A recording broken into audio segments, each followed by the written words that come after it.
Pozdrav narode. Podcast broj 2. Danas imam jednog specijalnog gosta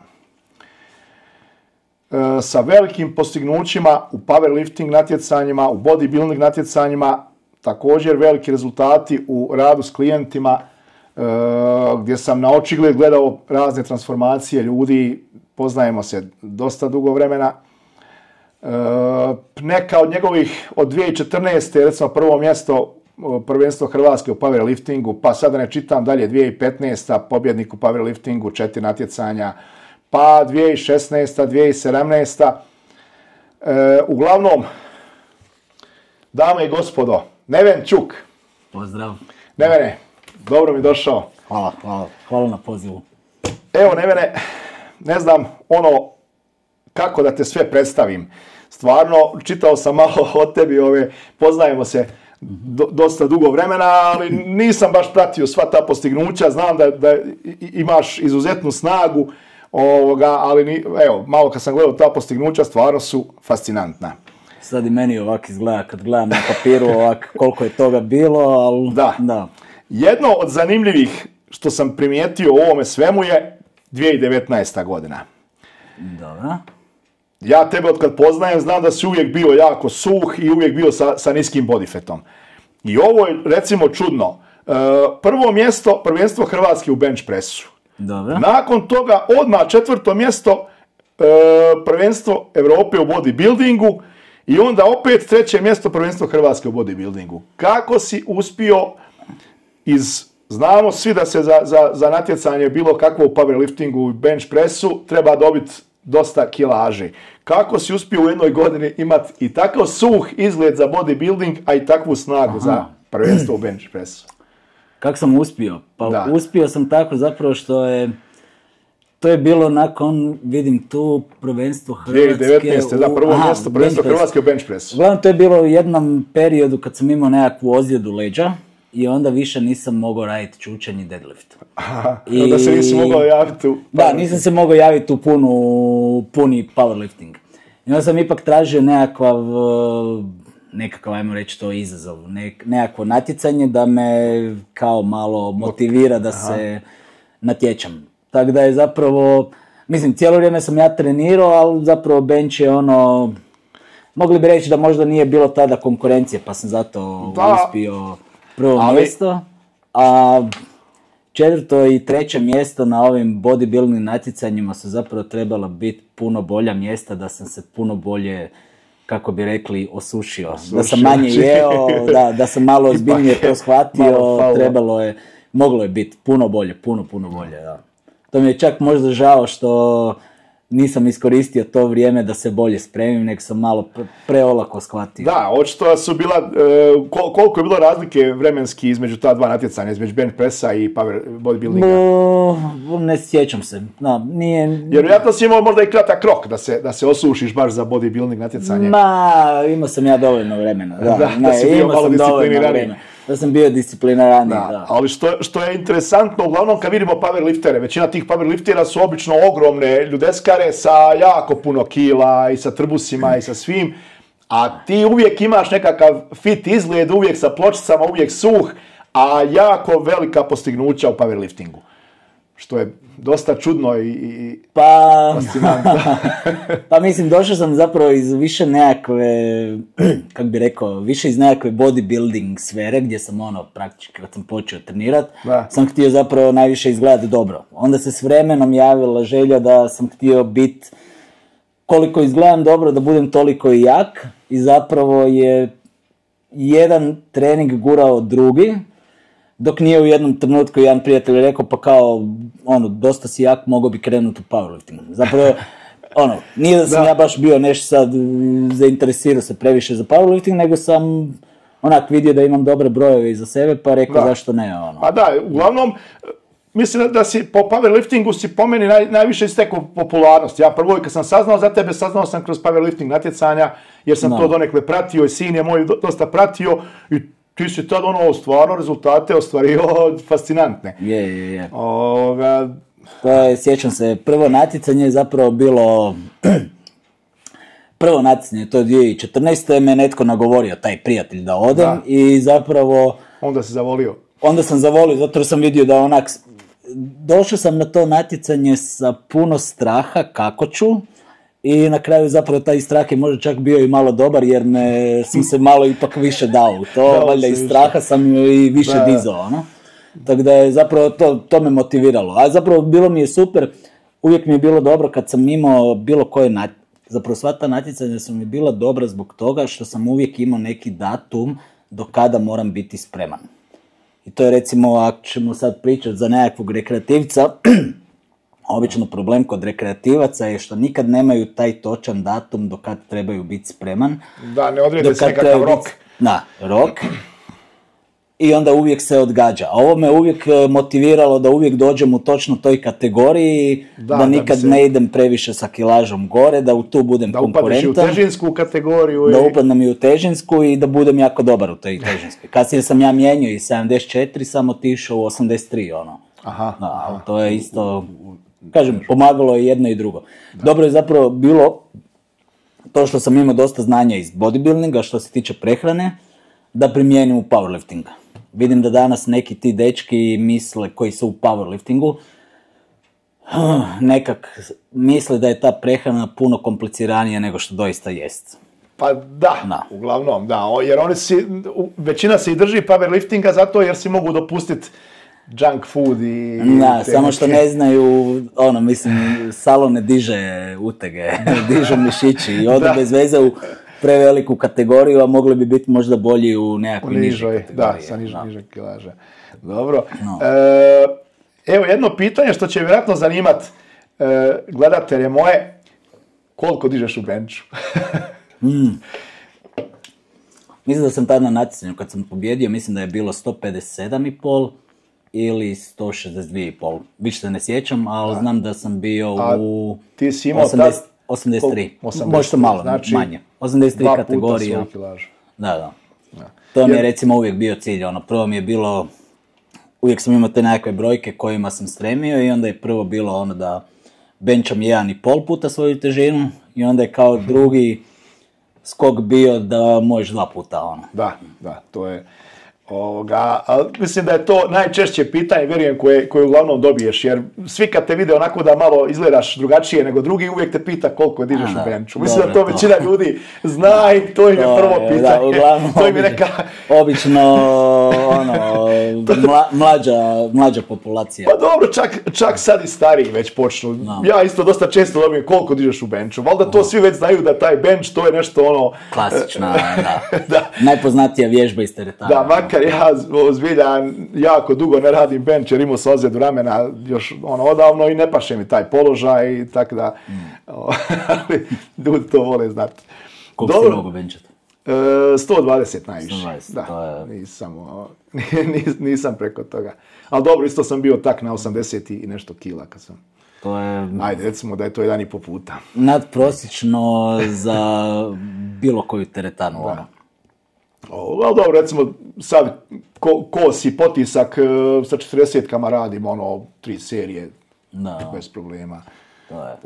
Ajde, recimo za mene starijeg čovjeka, ajde. To je sin utjecao. Da. Što kaže Luka Udiljak u jednom videu kad smo snimali, on kaže, mogu ti reći da smo mi i dalje puno jaki, veli, za obične ljude. Da, pogotovo za ove koji su u mojoj dobi.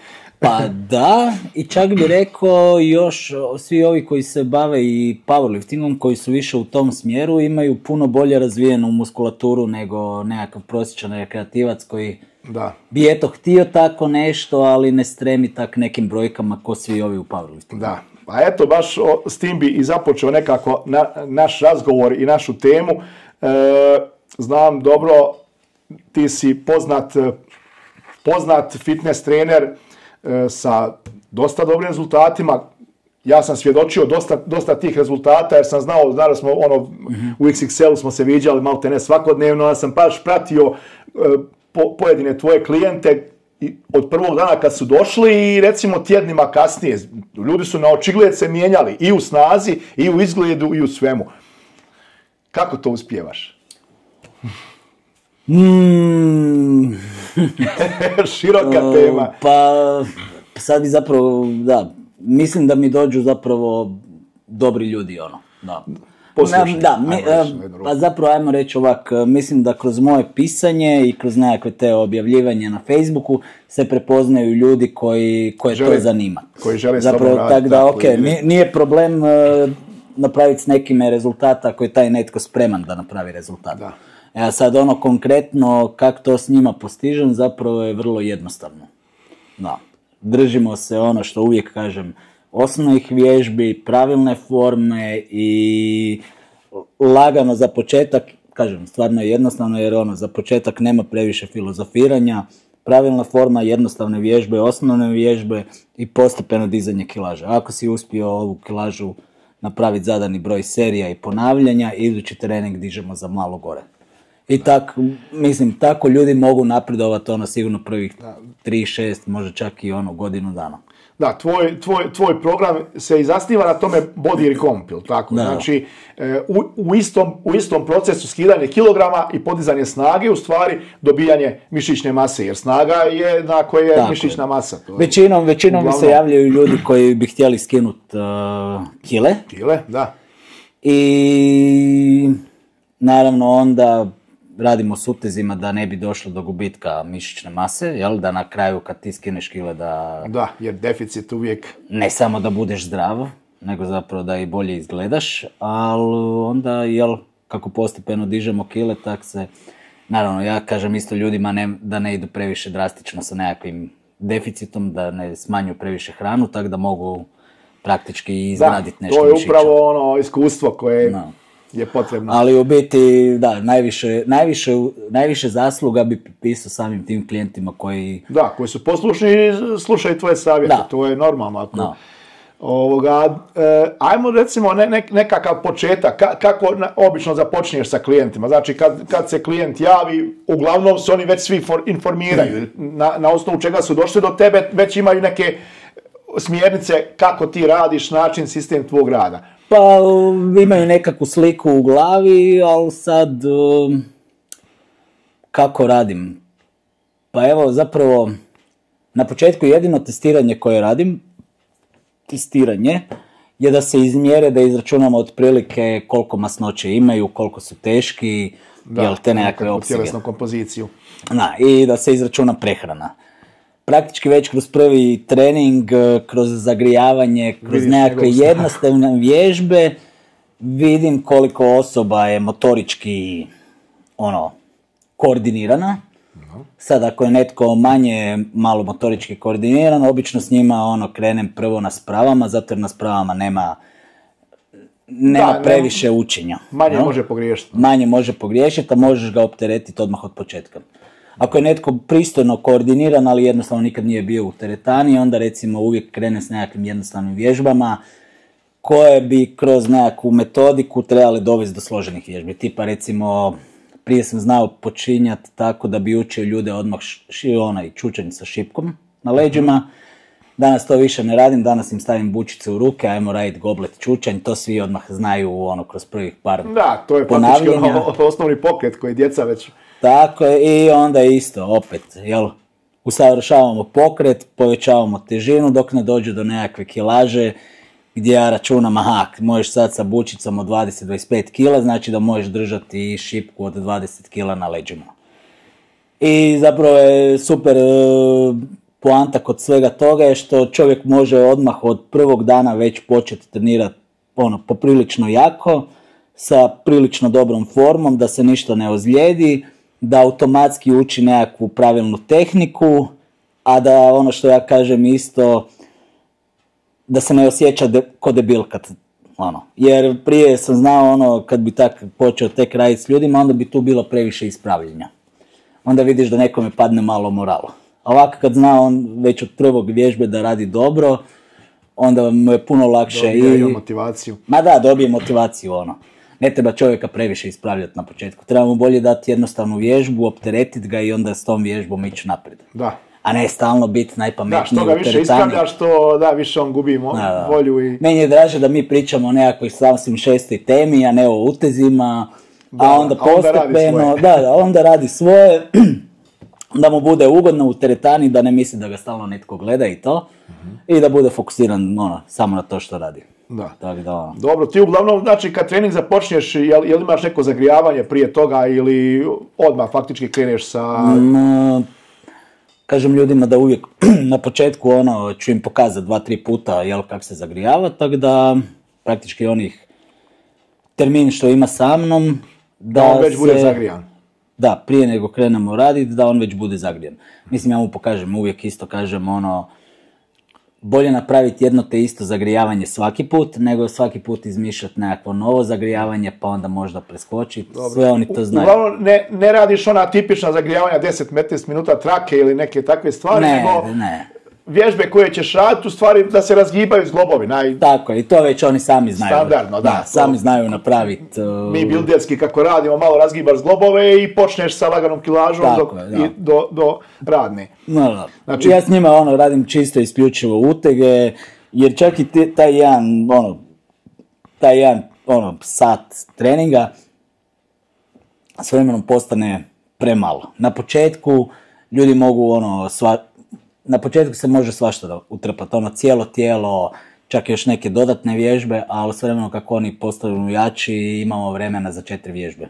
Da. I te 4 vježbe zapravo trebamo odraditi sve više, a onda ako oni kasnije još nešto hoće, to onda mogu još odraditi. Da, znači 4 vježbe, otprilike po koliko? 4 serije neke, ili 3 serije? Ne, 3. 3 serije. Kako, s nekim ja odradim, ovisno kako ali držim se tipične 3 serije.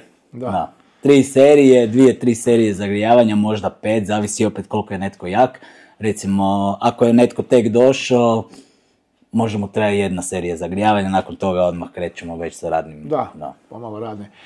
Uglavnom, metodika je ista i sa muškarcima i sa ženama, ništa drugačije ili? Jel sa ženama nešto drugačije radiš ili kako?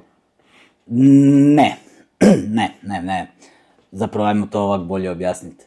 Na početku, svi početnici su apsolutno isti. Svi trebaju naučiti osnovne pokrete. I tu nema veze jer si muško ili žensko. Na početku svi imaju toliko malo mišićne mase posvuda po tijelu da im ne treba nikakva posebna specijalizacija, nogu, ruku, nego treba naučiti osnovne pokrete. Postati koliko toliko pristojno jak na tome.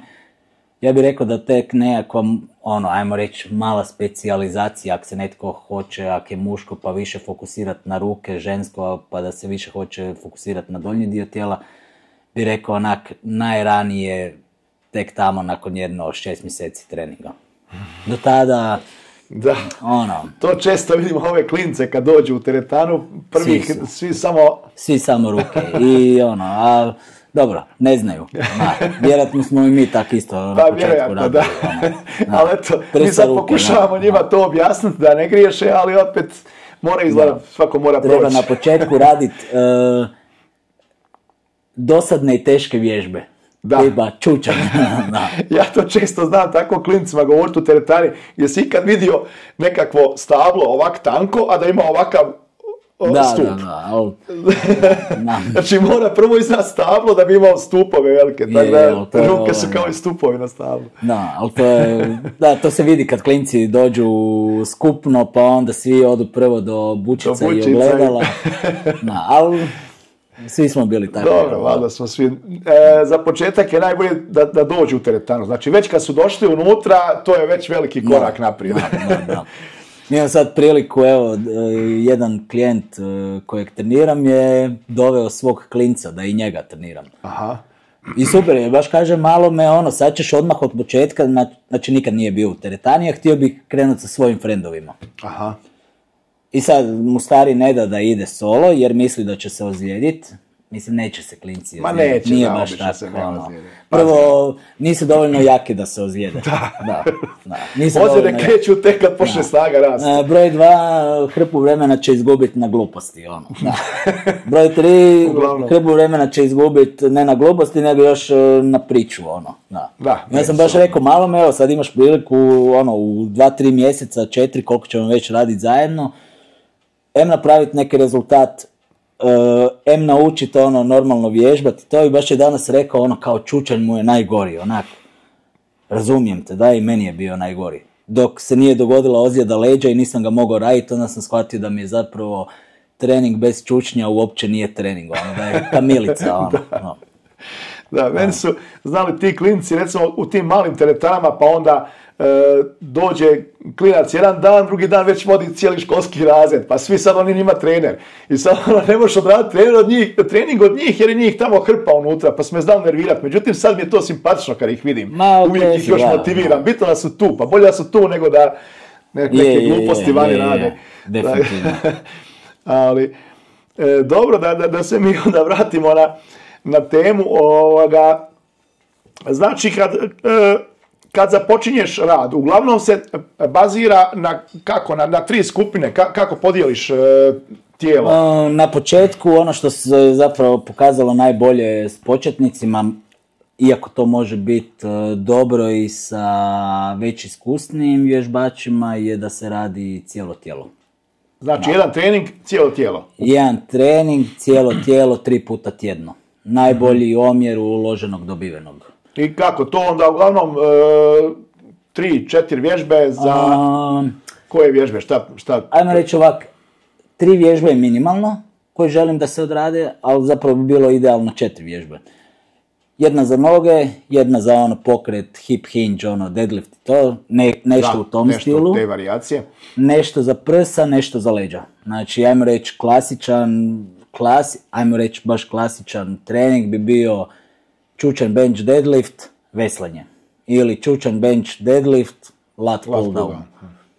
To je ono, s te 4 vježbe si pokrio cijelo tijelo, ako ih progresivno dižeš težine, da, za jednog kreativca to je sasvim dovoljno, početnika. Napravit će najbolje moguće što napravit će u to vrijeme maksimalan rezultat koji može napraviti. Ako ima vremena, pa dodati još na kraju možda nekakvu vježbu za triceps, jednu za biceps i još jednu vježbu za trbuh. Ne treba po meni ništa više od toga prvih barem 6 mjeseci, može čak i godinu dana. To je. Ja sam po takvom nekakvom sličnom sistemu vježbo, pa ja mislim barem prve svoje nekakve 2, 3, 4 godine. Znači prve 2, 3, 4 godine sam vježbao po 3 puta tjedno. I nije mi padalo na pamet uopće prelaziti na 4 puta tjedno, jer čak i s ovih 3 puta tjedno sam konstantno napredovao sa snagom i sa mišićnom masom. Da, pa mislim da većina dosta i griješi upravo u tome što krenu i previše forsiraju. Rade 5-6 treninga tjedno, da jednostavno nemaju snage, ne uspiju se odmoriti za sljedeći trening. Da. Been there, done that. Da. Svi smo bili, ja sam isto tako trenirao svaki dan i to, ali to je, kažem, ima jako puno informacija koje su onak jako nebitne za početnike, Da. No. A to čak i za napredne, pa i Dorijan Jec je znao govoriti upravo to, ako ti snaga ne napreduje iz treninga u trening, znači nešto krivo radiš. Ili da, neki napravi 7 dana pauze pa kreni sa laganim, smanji volumen i da počneš dobijati na snazi. Jer ako nisi dobio na snazi zadnja 2 mjeseca, nećeš ne naredna 2 mjeseca sigurno. A čim snaga jednako veličina mišića. Obično, mislim da, problem je to na početku kreneš. Misliš da ćete, na početku, obično to je svi misle da ćete više treninga dovesti do boljih rezultata, što i u jednu ruku je točno. Da.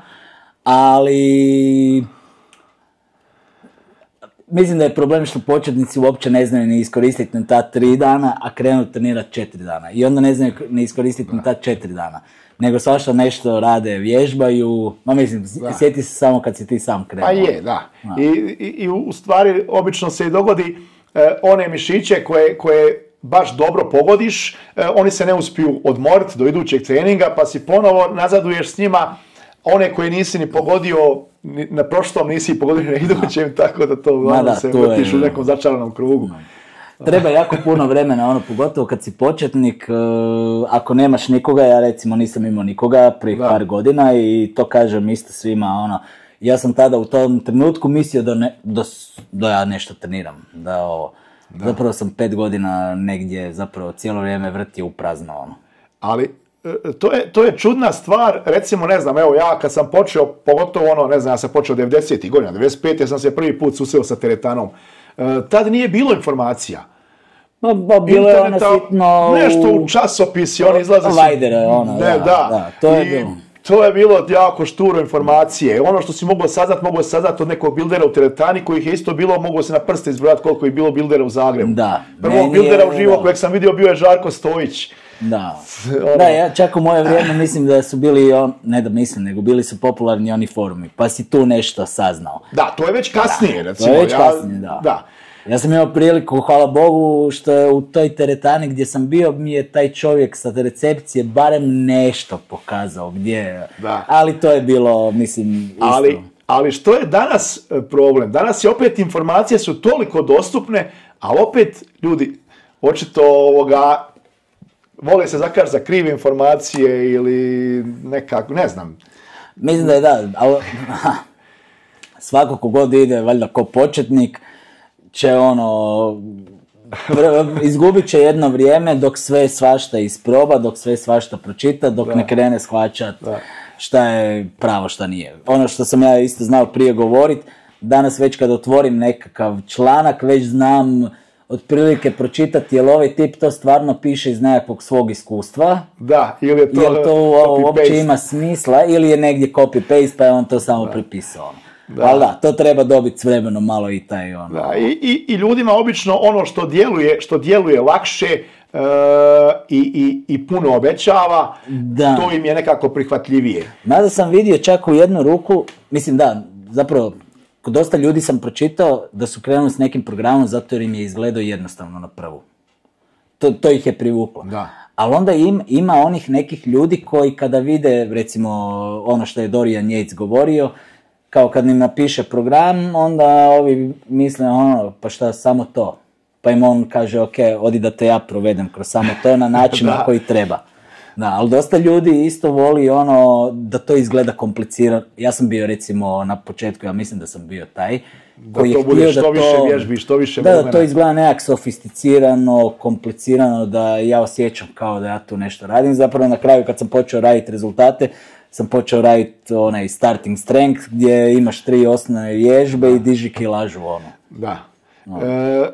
Da, i većinom početnici, tako sam baš što kažeš, tako sam i ja mislio, da sve ovisi od programa treninga. Da dobar program treninga jednostavno donijeće rezultate. Međutim, na kraju krajeva kad pogledaš jednostavni programi treninga, jednostavne vježbe, dobro raspoređene, najbolje rezultate donose.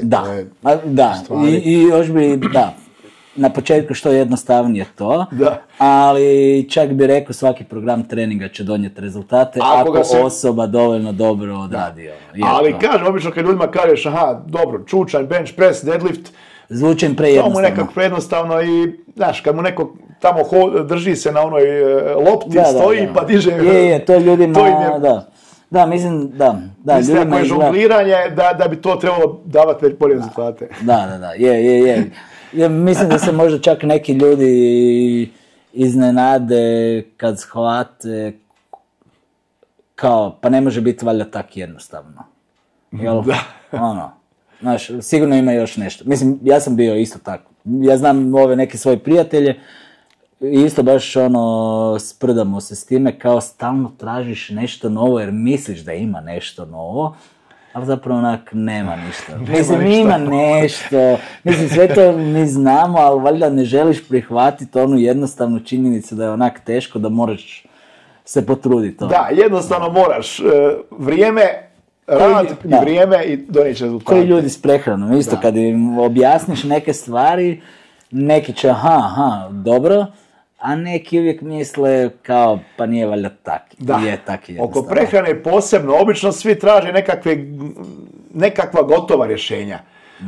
Kad ljudima pokušaš objasniti da mu je najbolje da se nauči sam sastaviti plan prehrane, da mu daš nekakve parametre kako će to napraviti, to njemu djeluje komplicirano i ne žele se uložiti trud u to. Neki, ja bih rekao možda i većina, prosječnih ljudi, ne žele uložiti trud u to jer im se čini kao da moraju uložiti previše truda. Jel? I stvarno, tu bi rekao da stvarno je, na početku malo treba uložiti puno više truda da se shvati. Da, ali poslije... Poslije je jednostavno, poslije shvatiš da je zapravo ovaj način taj vrlo vjerojatno puno bolji od svih drugih načina. Da. Kako ti sa svojim klijentima, znači po pitanju prehrane, odrediš im kilažu, nutrijente, koliko kalorijski u stvari unos? Pa, kažem, to na početku ih izmjerimo i onda im pokažem kako sami da izračunaju sebi kalorije. Znači onak, do it yourself, jel? Jer... Koristiš neku aplikaciju da izračunavaju ili... Ma imam nekakvu svoju sam napravio Excel, ali to je, mislim, može se naći na internetu. Da. Jer šta je, na početku sam probao, valjda kao i svi drugi, njima sve pisat, biti taj glavni stručnjak koji će im sad, nešto, i oni će to dobiti. I obično to nikad nije baš ne da nikad nije baš nego nikad nije proizvelo rezultat, zato jer ljudi se ne mogu držati dugo nekog plana prehrane. Moraju znati kako taj plan prehrane korigirati. Evo, to je bilo moje mišljenje i još uvijek je moje mišljenje, tako da na početku jest da zahtijeva malo više truda i rada s njihove strane i možda malo s moje, ali najbolja stvar je naučiti kako da se radi. Da, recimo sada tipično ti sastaviš jelovnik, napišeš, daš mu jelovnik. Neće znati zašto točno mora to, zašto je ovo, a ne ovo, neće znati korigirati. Ako neka namirnica mu fali, slučajno nije kupio, nestalo mu je, onda ne znaš čim će imati. I onda obično krene onaj all or nothing mentalitet gdje, ako sam zeznuo ovaj dan, ovaj obrok, onda ću zeznuti cijeli dan do kraja. Da. Umjesto da taj dan preskoči, pa dan, pa čak i tjedan neće napraviti nekakve, mislim, bitno se je vratiti u kolosijek. Dosta sam gledao sam, uvijek sam zapravo vani, Googlao sam kako vani treneri rade. Da. I to oni treneri koji stvarno iza sebe imaju rezultate. Naravno, da. Jer sam htio saznati koje su njihove metode. I onda sam shvatio da svi najbolji treneri na svijetu zapravo svi uče klijenta kako da si napravi sam plan prehrane. Još uvijek imaš nekoga ko će ti poslati primjer plana prehrane, ali samo da vidiš kako se to napravi. Da. Na kraju je trener ovo samo da provjeri da li si ti to dobro napravio. Da, jer i da odgovoriš na nekakve nejasnoće. Jer toliko kombinacija ima da, mislim, bezbroj je kombinacija da se može sastaviti. Svatko voli nešto drugo, svatko bi... Da, jer obično kad nekome napraviš plan prehrane, onda će uvijek biti, a jel mogu umjesto ovoga ovo? Možeš. A jel možeš sad nešto, možeš, da. I onda kad valjda već toliko dugo radiš s ljudima, onda sam sebi želiš isto skratiti posao i njima napraviti lakše, tako da on ne mora više pitati da. Da, to je, pojednostaviš i sebi i njima. Da, mislim da neki treneri možda još uvijek misle da je lakše, u jednu ruku je lakše da ti napišeš plan prehrane i da kao evo ti to, jer kao riješio si svoju neku dužnost. Iako nisi riješio dužnost možda neku da naučiš klijenta kako da to sam radi. Ali mislim da je to najbolje, da je to dugoročno najbolje da on sam shvati. Da, samo što često ljudi njima je to komplicirano pa mu se ne da uopće s tim ni započinjati, jer kak da on sad, ja moram to vagati, ja to moram, to njima postane tlaka. Da, evo nedavno sam baš imao jedan primjer, inače ja, svi koji mi dođu, svakoga naučim kako da se radi plan prehrane. Sad sam imao jednog starijeg gospodina koji je, mislim, stvarno je bio onak, na početku vidjelo se da je motiviran i to, ali jednostavno je objasnio da ima da on ima puno posla i da će on jesti točno onako kako mu ja napišem, da nije jednostavno dobar s aplikacijama. Da. I onak, ajde, ok, i ispočetka je to super, on se držao toga. Samo šta je problem? Problem je što on pokušava dobiti na mišićne masi, pokušava dobiti na kilaži. Mm-hmm. I onda je kilaža prestala ići gore i onda naravno šta trebaš napraviti je povećati unos.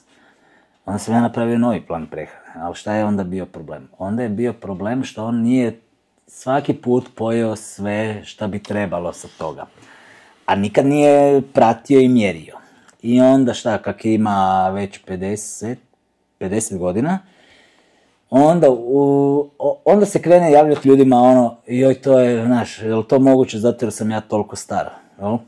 Dobro, ja imam 55, pa... Pa da, okej, dobro, da, okej, ali okej, rekreativac, početnik, ne zna, svuda svašta nešto piše, da nekog utjecaja ima, da, sigurno da ima. Da, obično ljudi misle da ti već nakon 50 ne možeš dobijati na mišićnoj masi. Ali problem što kada ti sam sebi ne vodiš plan prehrane, je što ne vidiš sve propuste gdje si, zapravo plan prehrane, ono kak ja s njima radim prek MyFitnessPala je upravo najbolji zbog toga, zato jer ti pokaže crno na bijelo, jesi napravio ili nisi napravio.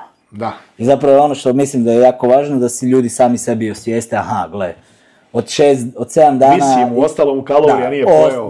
Da. I to se ponovilo 3 dana za redom, jel? Da. Znači, ako ne i 4, ono.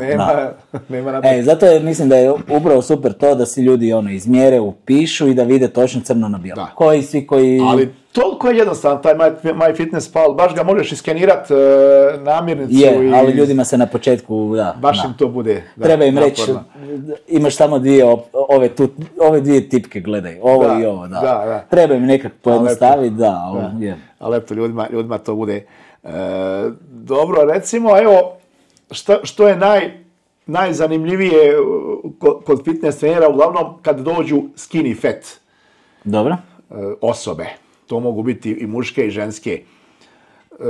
Da pojasnimo najprije gledateljima koji ne znaju što to točno znači skinny fat.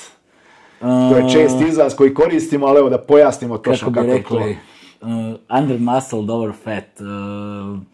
Ima manje mišića od prosjeka i više masnoće od prosjeka. Da. Znači da je mršav, znači da je osoba ovak na prvi pogled tanka mršava, a ima zapravo puno više masnog kiva nego... Omjer mišićne mase i masti je visok. Obično su mršavi ljudi onako, vidiš da su koščati i mišićavi, a ovi su baš kao mršavi i debeli. Da, i recimo, evo, baš da još dodam, recimo ljudi koji su debeli, a mišićavi, za njih kažemo da su nabijeni. Da. On je nabijen, on je i debel, ali i mišićavi. Recimo, takvi ljude je vrlo lako, njemu samo treba maknuti višak masti i on je već dobar. Tako je, da. Ali ovaj skinny fat jednostavno nema mišićnu masu. To je najproblematičnija skupina. To me sad zanima, evo, kako s njima radiš? Zavisi od osobe. Prije sam mislio da se mora isključivo samo krenuti sa mršavljenjem, guljenjem. Kasnije sam tako kroz čitanje saznao da ovisi. Znači može čak krenuti na masu, nekakvu laganu masu. Znači ili može ići u smjeru mršavljenja ili može ići u smjeru dobivanja. To sad ovisi od osobe, jel? Da li ako ideš u smjeru mršavljenja, onda ćeš biti još mršaviji, ali ćemo barem skinuti masno tkivo. Da, onda... Ako kreneš u ovom smjeru dobivanja mišićne mase, onda moraš biti spreman nastaviti izgledati ovako kako izgledaš sad, pa čak malo i gore kada dođemo tamo za 6 mjeseci do kraja, da bi onda mora odlučiti gulit. Da, znači može se ići u jednom i drugom smjeru. Nedavno, zapravo još uvijek radim sa tim tipom. On je od početka počeo sve znači on je ja ga zovem silent killer, tihi ubojica. Ne priča puno, šta mu kažem, on to odradi i on je super, on je došao ko skinny fat, jako visok, ima negdje 96 kila ili tak nešto i s njime sam polako krenuo, znači masu, ali onak puno sporije nego s nekime koji mršavi bez masnoće i ne znam koliko smo radili, ja mislim da smo prvih možda 6-8 mjeseci samo lagano dobivali kilažu i pratili da se ne povećava masno tkivo. Kad se tu malo povećalo za 2-3% iznad onoga što je bilo na početku, tek onda se odero. I onda je u 5 tjedana skinuo taj neki kao višak, što je čak i malo ispod. Uglavnom, mislim da je kroz godinu dana, kad smo računali sve dobiveno i izgubljeno, dobio 10 kg mišića. Da, tako da, evo recimo, s njime sam radio postepenu masu, s jednim drugim s kojim sad radim postepeno na gubitku masnog tkiva. Zato jer je, da vidiš, ovaj tu prvi je bio negdje na 20%, ovaj drugi je bio negdje na 23-24%. To je onak daleko previše. A djelovao je mršav, znači... Da, meni je obično 20% masnog tkiva, to mi je onak... Tu možeš birat, di si. Da, to je već na granici, ajde, to može... Lijevo, desno. Da, može Ako je iznad 20, onda... Tu bi trebalo... Reži, da. Tu nemoj razmišljati, tu reži, da. Dobro, tu ujedno se nadovezuje i ovo što ljudi obično koji kakvim dijetama pokušavaju skinuti kilograme. Ako je osoba jako pretila, dobro. I ako nekom dijetom bez vježbanja, jednostavno restrikcijom hrane, uspije skinuti kilograme, u 99% slučajeva bi dobili skinny fat. Obično te osobe nemaju baš mišićnu masu, većina. Sad treba sad definirati točno tko. Jako debele osobe imaju jako puno mišićne mase. Da. Jer samo to kretanje s tolikom težinom izgradi nešto mišićne mase. Njima zapravo na početku uopće ne treba puno težinskog utega. Mislim, dobro je. Dobro je da krenu radit, ali ne treba stvarno im treba jako malo. Moje mišljenje, barem po onome što se sve često. Sama njihova težina zamara ih. Da. Kažem, na početku će oni sigurno izgubiti nešto te mišićne mase, jer mislim da imaju baš jako pretili, čak više nego prosječna osoba. Ali uglavnom da, dosadne stvari. Pazi na prehranu, više se kreći, pješači. Da, ali opet, znači, mora se ta mišićna masa bi se morala aktivirati kroz vježbanje. Ako se samo skidaju kilogrami bez vježbanja, gubila bi se i ta mišićna masa srazmjerno sa masnoćom. Pa bi dobili, opet bi u konačnici ispalo nešto na tipa kraju, skinny mislim fat. da bi oni bili jako sretni da skinu 20 kila, jel? Ali... Za se sigurno bi puno bolje izgledali nego što izgledaju, ali opet ne bi to bilo... Da, na nekom periodu, mislim, iz iskustva ti ljudi koji imaju jako puno kilograma, uglavnom ih još uvijek ne zanimaju pločice. To im je negdje daleko, neostvarivo. Znači oni samo, kažem, iz te neke što sam ja iskusio, oni samo žele dobro izgledat u odjeći. Znači to im je jel? Da. Ovi koji već... Da barem mogu kupiti odjeću da nisam baš toliki, Ovi koji nisu, znači recimo prosječan muškarac danas ima nekakvu prosječnu težinu, samo što je obično skinny fat. Ili možda malo deblji. Oni su oni već žele izgledati dobro bez majice. Ovi koji su jako u banani, njima je bitno samo da izgubim. To su ljudi koje je jako teško i nagovoriš da krenu vježbati s utezima, jer oni misle da im to nije važno. Jel? Kao to su oni koji u teretanu ću krenut kad malo smršavim. Aha, da. Da, oni ne shvaćaju važnost toga. Oni su najčešće oni koji najviše kardijaju i koji ograničavaju sve živo, i kalorije i proteine, samo da što prije izgube. Jel? Nažalost, da. Dobro, a sad, evo, baš kad si spomenuo kardio, je li ti inzistiraš na kardio treninzima kod svojih klijenata i koliko je važnost kardija, kako s tim radiš? Inzistiram, ali ne iz razloga da s time smršave, više inzistiram kao da bi to bilo dobro uključiti kao svoju nekakvu svakodnevnu rutinu. Ono što inzistiram je da svatko nosi nekakav sat, da vidi koliko se kreće kroz dan. Koliko koraka ima, koliko je aktivan. I da prvo krene biti aktivniji, znači da što više korak skupi kroz dan. Tek onda zapravo bi trebalo po meni uvoditi kardio. Mislim, super ako netko ima vremena i volje da odmah od samog početka, barem svaki put nakon treninga odradi 20 minuta. To bi napravilo ono, čuda i za gubitak kila i za zdravlje općenito. Ono, generalno volim kardio, volio bi da ga ja više radim. Ne zahtijevam da oni moraju to nužno raditi, jer je onak veći, za ono uloženo, dobiveno, veći efekat će dobiti sa prehranom što se tiče gubitka masnoće. Masnoće, znači neće mu kardio toliko baš... Mislim, ljudima je obično najčešće, većini ljudi koji meni dolaze, problem im je odvojiti ova 3 sata tjedno doći na trening. Sad, ako ću birat da li ćemo ta 3 sata raditi kardio ili utege, naravno birat ćemo utege, jel? Da. Onda kažem, ako netko ima još malo vremena i volje, definitivno kardio, ono, nisam taj koji misli da će izgubiti mišiće ako krenu kardijat. Da.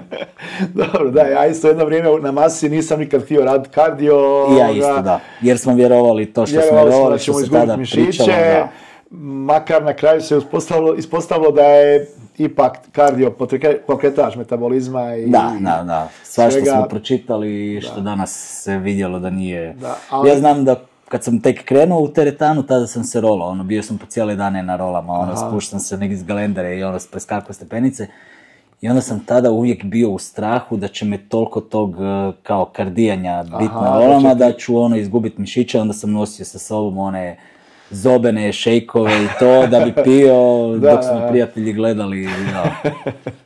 Pa sam zanimljivo. Da,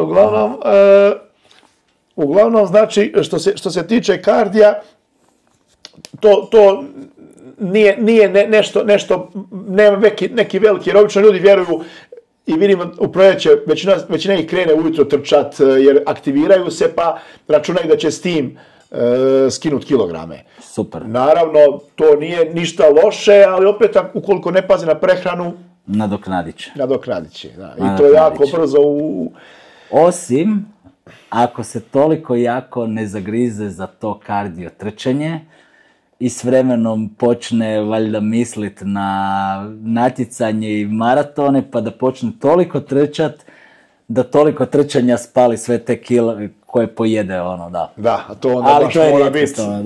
Treba imati puno vremena i puno volje. Puno vremena, da. A obično ljudi koji su dobili kilažu nisu imali vremena i volje.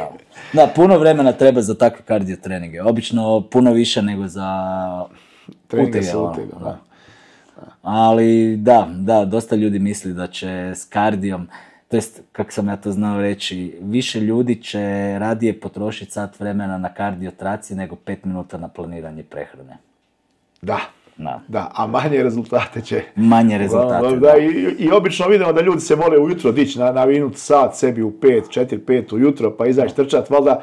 To je jutarnja rutina, to su negdje vidjeli na internetu. I valjda očekuju da ono što ranije se digne, smanji sebi san, da će više postići visok kortizol, to je bilo što ima neke logike, ali... To je bilo prije vjerovanje kardio na prazan želudac, da će odmah krenuti trošiti masnoće iz potkožnog masnog tkiva, što smo opet kasnije onda svi saznali da zapravo nema veze.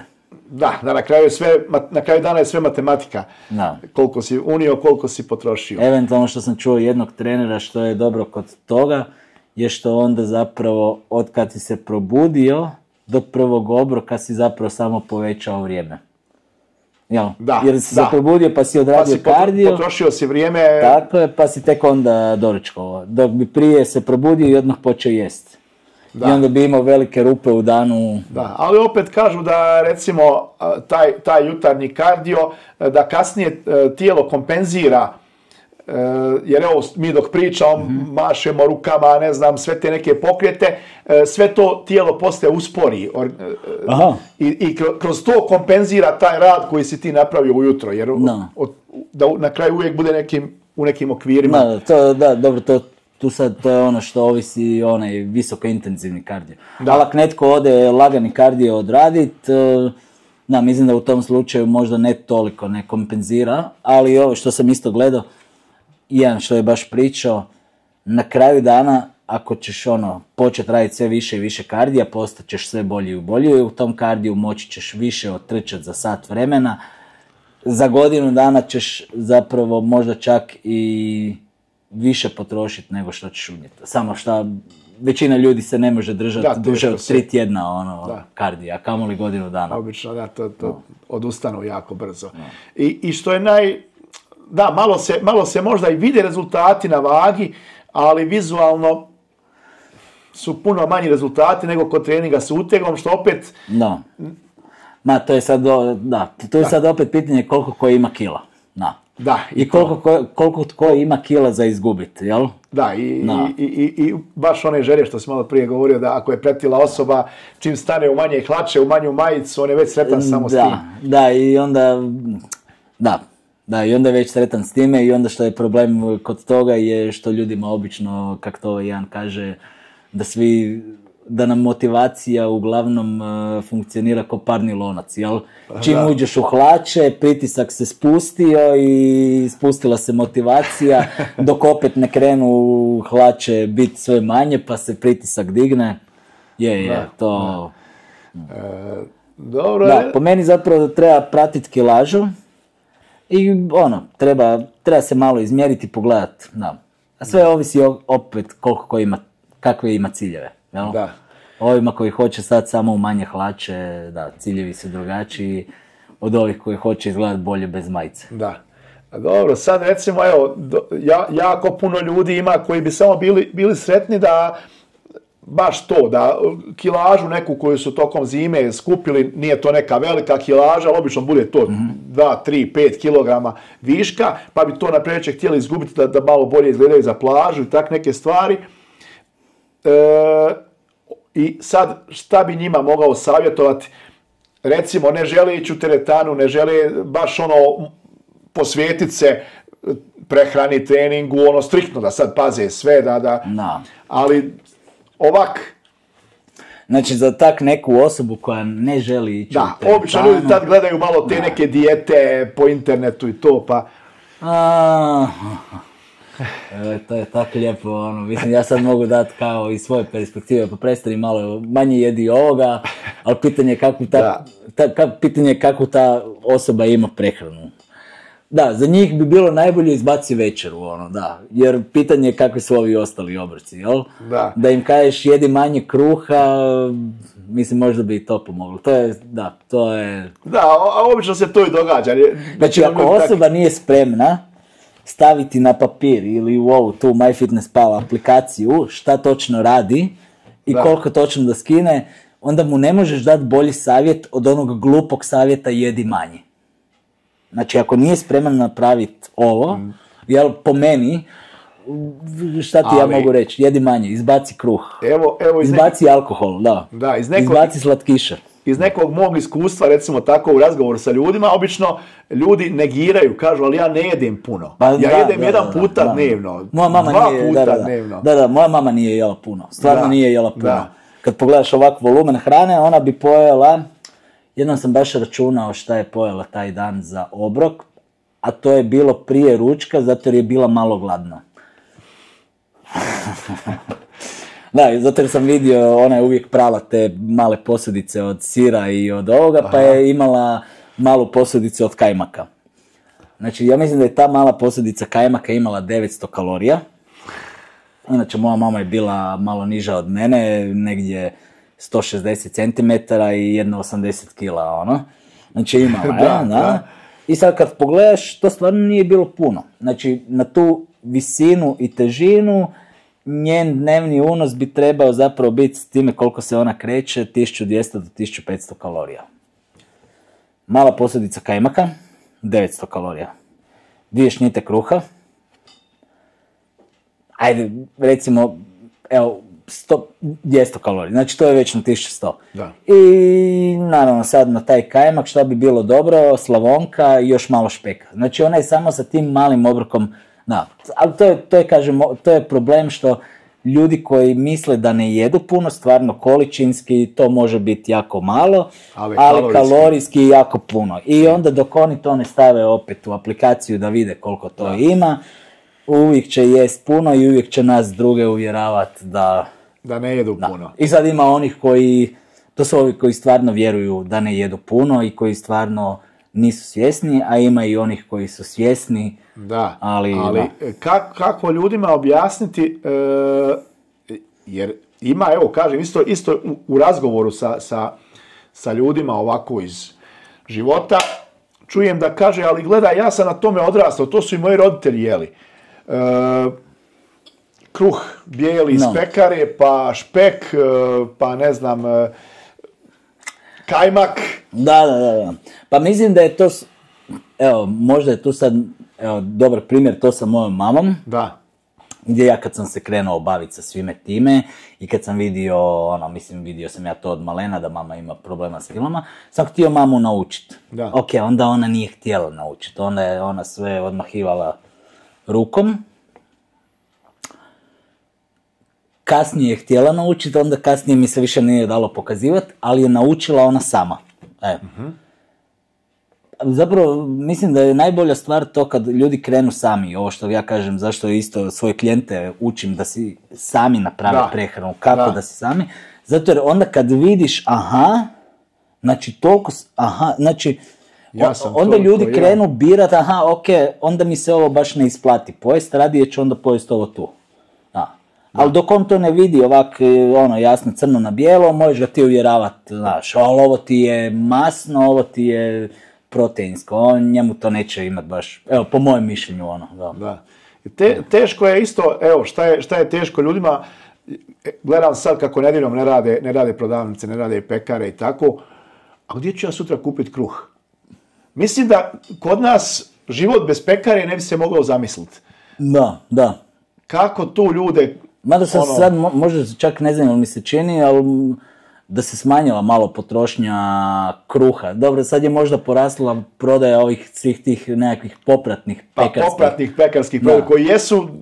Čak su možda još kaloričniji od kruha. Da, samo kruha. Da ima manje kruha, ali da ima više kruasana i tih nekakvih peciva, pizza katova i... Da, kak njima, nema ješta. Šta savjetovati ljudima, recimo, ne znam, on ne može zamisliti, on svaki dan kad ide na posao, na poslu izađe, kupi burek ili kupi pizza kat ili... Da, i sada njemu kažeš... Kako sada, ali šta ću ja dočkovati, kako? A nisam pojeo puno, samo sam pojeo to i... Da, nisi. Kako mu savjetovati, kako mu pomoći, šta da napravi? Da, njemu da kažeš, trebaš pojesti ovo, ali... To nema to jednostavno kažem, tim ljudima još trenutno ne možeš pomoći zato jer oni nisu sami sebi spremni pomoći. Oni misle oni bi htjeli nešto, ali oni nisu. Zato na početku kak radiš rezultate s ljudima. Radim tako da je već osoba 80% spremna napraviti nešto. I sad, ok, tu sad ima razlike, neki trener će s njima napraviti bolje rezultate, neki trener će napraviti gore rezultate, ali na kraju mislim da s takvim ljudima je teško ne napraviti rezultat. A sa ovakvima, mislim, jako je teško njima objasniti, nemoj jest. Mislim, ja se više ni ne trudim, mislim, ne pokušavam. Kad hoće tako brzi, jednostavan odgovor. Da, a mislim, ljudi uglavnom griješe iz neznanja. Ne toliko da, jer ima ih koji se odluče, pokuša, znači digne se ujutro pa ide trči, hoda, ne znam, nije aktivirao se. Ok, super. Gledam od mojih kolega... Ali evo, recimo sad, te osobe koji su se aktivirali, krenuli, sad će oni trčati ujutro. Koliko žena ima, evo ja sam tamo u XXL-u, i onda koliko žena ima koji su se aktivirale i idu na grupne programe. Ja znam da jedno vrijeme sam radio s jednom curom koja je išla na posao sa jednom ženom koja je u to isto vrijeme, znači ova je dolazila kod mene na privatne treninge raditi s utezima, a ova njena kolegica je išla na grupne treninge. I to je sad problem, gdje ona se aktivirala, ona nešto radi, sad ona misli da će ona kroz taj trening potrošiti ne znam koliko 1000 kalorija i da će sad moći doma jesti sve. I ona se obično ovoj moj toj prijateljici, klijentici žalila kako ona ne gubi kila.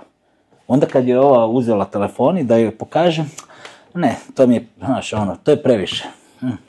Da, ljudi podcjenjuju, misle da je to... Da. previše truda da to ne treba biti tako, da. I onda se ono zapravo non stop. Da. Oni su se pokrenuli, da. To je ja nekako želim biti na strani tih ljudi koji pokušavaju, a ne znaju nekako stati u njihovu obranu.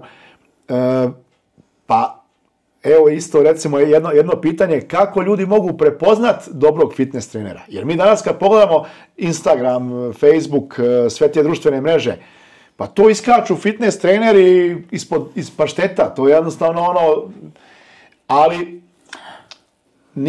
ne nude svi isto.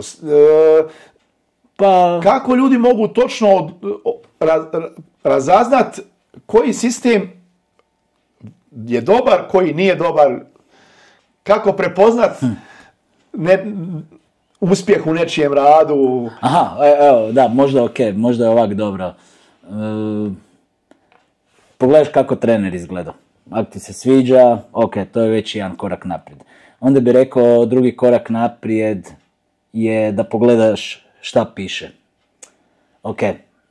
Početnik si, ne znaš je li to stvarno istina, danas imamo ChatGPT pa možeš provjeriti istinitost, ali onaj treći korak što bi ja uvijek pogledao je, pokaži mi rezultate s drugim ljudima.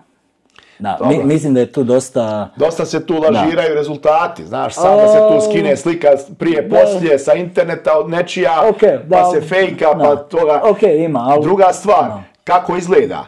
Imamo dosta tih fitness trenerica koja dobro izgleda. Kad cura ima 20 godina, koja cura sa 20 godina ne izgleda dobro, ako i one genetski...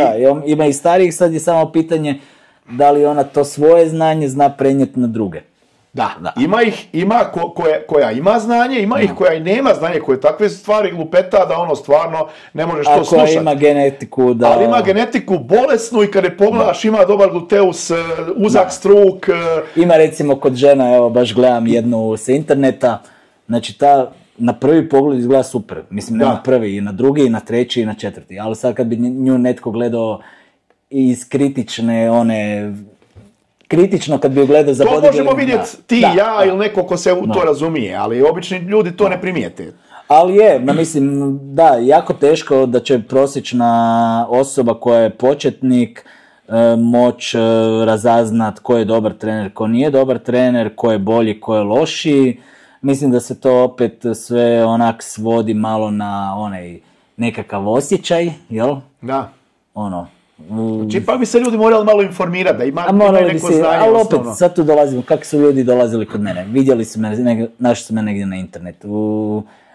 Vidiš kako izgleda, kako se ponaša, kako priča. Onda, kažem, pročitaju šta pišem, pogledaju rezultate. Mislim, kako se ljudi prije, pitaš prijatelja. Imao sam jednog koji je saznao da radim u XXL-u, pa je imao tamo 2 prijatelja, pa je onda išao nazvat njih da pita jel me poznaju, kakav sam itd. Tako da, mislim, ja sam imao nekakvih edukacija koje sam platio jako skupo, koje su mi na prvi pogled izgledale super, a koje sam kasnije onak... Vidio da je uzeo potrošen novac. Pa nije se baš... nisam baš dobio ono što sam mislio da ću dobiti. Da, recimo, konkretno, platio sam jednu edukaciju sa jednim tipom, gdje on zapravo gdje on priča da će on osobno raditi s tobom, a onda ti platiš edukaciju, pa radiš tamo sa nekakvim njegovim suradnicima. Nikad ni ne dođeš u kontakt praktički s njime jedan na jedan. Znači samo te proslijedio nekome uzeti lovu i na kraju... Tako da, mislim, treba imati pokušaj i pogreške, Da, to je, slične se stvari događaju, zato i govorim, pitam za ljude, slično se stvari ljudima, rekreativcima događa koji žele se pokrenut, pa nađu nekakvog fitness trenera, pa im on proda plan treninga i plan prehrane, koji je skinuo sa interneta, za 2 klika, ovaj je to platio, došao, pogledao doma. Ali to je sve, to je proces učenja, da. On će možda malo brže naučiti, zato jer je platio pa je vidio da to ne ide. Ja sam potrošio 5 godina prvih na isto isprobavanje. Mislim, ne možeš znat, Mislim, evo što ja kažem, pogledaš trenera, pogledaš šta piše, da li je to nešto to što piše da li ima nekakve tebi koristi, da li ima rezultati s ljudima, da. Da, ali kažem, evo, isto ja gledam iz nekih mojih i iskustava i po teretarama sam stalno, pa vidim i trenere kad rade sa klijentima i sve. Zna se dogoditi da zbilja trener jako dobro izgleda, ima čak i neke dobre rezultate, ali njegova angažiranost u radu sa klijentima, jer recimo, evo, kažem, tebe sam gledao 100 puta, viđali smo se non stop i znam ti kad radiš sa klijentom, ti si posvećen klijentu i nema telefona, nema ničega, ti radiš s njim. Dobro, malo pratim treninge, šta radi. Ali koliko sam vidio trenera da on tamo vrti Facebook, stavlja Reelse, ne znam nije, a tamo trenira, mlati, totalno nešto krivo, uopće ne obraća pažnju, jel dobro, je, okej, i on vrti po telefonu. Pa, dobro, da, sad ne znam, evo, ono što ja više vidim u zadnje vrijeme nije baš to toliko koliko, jel da ovak, znam jednoga, to vjerojatno mislimo na istoga koji čak vrti ovoga pogleda ovak. Ono što ja mislim da je veći problem danas što treneri još uvijek, ko što su to radili prije, ko što sam i ja radio prije, izmišljaju vježbe. Previše mijenjaju vježbe. Previše da to bude fancy, da je to dobro za Instagram, da to zanimljivo bude ljudima. Da to bude zanimljivo umjesto da bude efektivno. Da. Tu je Da, po meni jedan najbolji savjet bi bio što jednostavnije. Pa u biti da, i na početku je dosta jednostavno, na početku je jako jednostavno i postepeno postaje malo kompliciranije. Ali da, problem je kad sve znamo, kak ljudi zapravo kompliciraju malo, da bude nešto novo, zanimljivo. Još jedan sistem koji je, a već dugo, ali pogotovo zadnjih godina, možda čak sad zadnjih je malo počeo i jenjavati, ali je bio jedno vrijeme jako atraktivan, CrossFit. Evo, uglas, točno znaš na što sam mislio. CrossFit. To je ljudima djelovalo jako zabavno. Faktički kružni trening, on tamo diže, on sve radi, tako on je, super. Konstantno varijabilno. Ja ne želim mišiće velike, ja želim samo da sam... Kak je CrossFit je imao nekakvu propagandu, moto, konstantno varijabilno, konstantno nešto... Da, neke te, ne znam, da. I ljudi su se kleli u taj CrossFit, to je bilo... Da, zapravo, ja sam radio u jednom takvom CrossFitu, jer su mi trebali novci, i zapravo iz početka mi se činilo... Nekad moraš raditi što nije u tvojim uvjerenjima. Da, zapravo u početku mi se činilo jako super jer su tamo nije bilo sprava, tamo su ljudi došli raditi sa pravim utezima, sa slobodnim utezima, a ja sam tada već dosta znao o tak pravilnoj formi i to je vidio tamo taj koji me zaposlio. I zapravo, mislim, CrossFit kada bi se napravio nekako sistematski, da se to uči sistematski, bi bio čak i ok, ne bi bilo toliko ozljeda. Samo što je problem što je to napravljeno kao grupni trening sa ozbiljnim utezima. Da. Grupni trening, klasičan grupni trening sa ozbiljnim utezima, sa potpornim početnicima i rekreativcima. I na početku, super ljudima to izgleda. Uvijek je nešto novo, nešto zanimljivo, ali dosta ozljeda ima u tome. Da, dosta ozljeda i nekako CrossFit eventualno kao nekakav kardio, da ako ti je baš dosadno hodat, da to radiš kao nekakav... Ja sam čak 2 puta natjecao u tome. Da. I to je bilo... 2 put sam se natjecao, 3. put sam radio u tom boksu nekakav taj vod i to mi je bilo jedno od gorih iskustva gdje sam praktički 2 sata povraćao i nije mi bilo dobro. Mislim, to je stvarno težak sport i stvarno ti ljudi koji to treniraju, koji su na nekakvom vrhunskom nivou, svaka čast, to moraš biti jebeni manijak, Da, baš moraš imati i snage i izdržljivosti, to je jedno i drugo. Moraš biti psiho u glavi, baš Ali recimo za nekog početnika da nekakve rezultate postigne... Sad, za početnika da napravi neke rezultate, ok, napraviti nekakav CrossFit trening, samo što je, ja sam to tvrdio tada, i svi tada tamo koji su trenirali i koji su to vodili su mi odmahivali rukom, da bi se na kraju ispostavilo kako je taj CrossFit dobio na sve veće popularnosti, da su zapravo svi ti natjecatelji krenuli raditi onako kako se svi zapravo i pripremaju za bilo kakvo natjecanje. Da. Odvajaš faze, tu radimo kardio, tu radimo utege, tu radimo nekakve vještine. I za jednog početnika bi to bilo super, ako bi tak napravio, jel? Ajde sad odradi kardio, pa nakon toga odradi utege, pa nakon toga odradi kardio, jel? Pa opet idući dan možeš nekakav body weight trening, pa opet treći dan kardio utege. A onda ako se hoćeš natjecat, onda ćeš raditi sve zajedno. Da. Ali dok dođe natjecanje, ti ćeš već znati pravilno raditi s utezima, imat ćeš razvijen kardio, imat ćeš tu razvijen nekakav body weight, super. Da. Samo šta je problem? Tamo je svaki trening natjecanje. Da, to je Da. Ali ovak, mislim, zgodno, za rekreativca zgodna ideja. Zgodna ideja, da, možda i zabavno je. Da. A recimo sad isto je sad postalo popularno Hiroksi. Ne, u parku Parkour, ne parkour, nego street workout. Street workout. Dobro. Da. Što mislim o tome? Što misliš o tome, da, recimo. I vidimo da neki poznati su ovi Srbijanci, tamo Aške i Kinez, imaju jako zavidno, recimo, izgrađenu mišićnu masu i to. Oni tvrde da su to sve kroz street workout postigli, makar... Nisam vidio točno te ne znaš baš za te, dobro, nebitno, ali Meni osobno taj street workout, ako to nekoga privlači, to mu se čini super fora, zašto ne? Po meni, to nakon nekog vremena, da bi ti, ako to hoćeš raditi da bi izgradio mišićnu masu, to će s vremenom morat postati nekakva napredna gimnastika, jer ćeš morat kroz tijelo raditi poluge da bi to bilo dovoljno teško. Jer kroz pola godine ćeš ti već raditi dipseve, zgibove možda ne baš toliko lagano, ali dipseve ćeš sigurno raditi puno lakše, da će to prestati imati nekakvog velikog učinka na mišićnu masu. Da. Da, a sad da li su oni to izgradili baš prirodno? Da.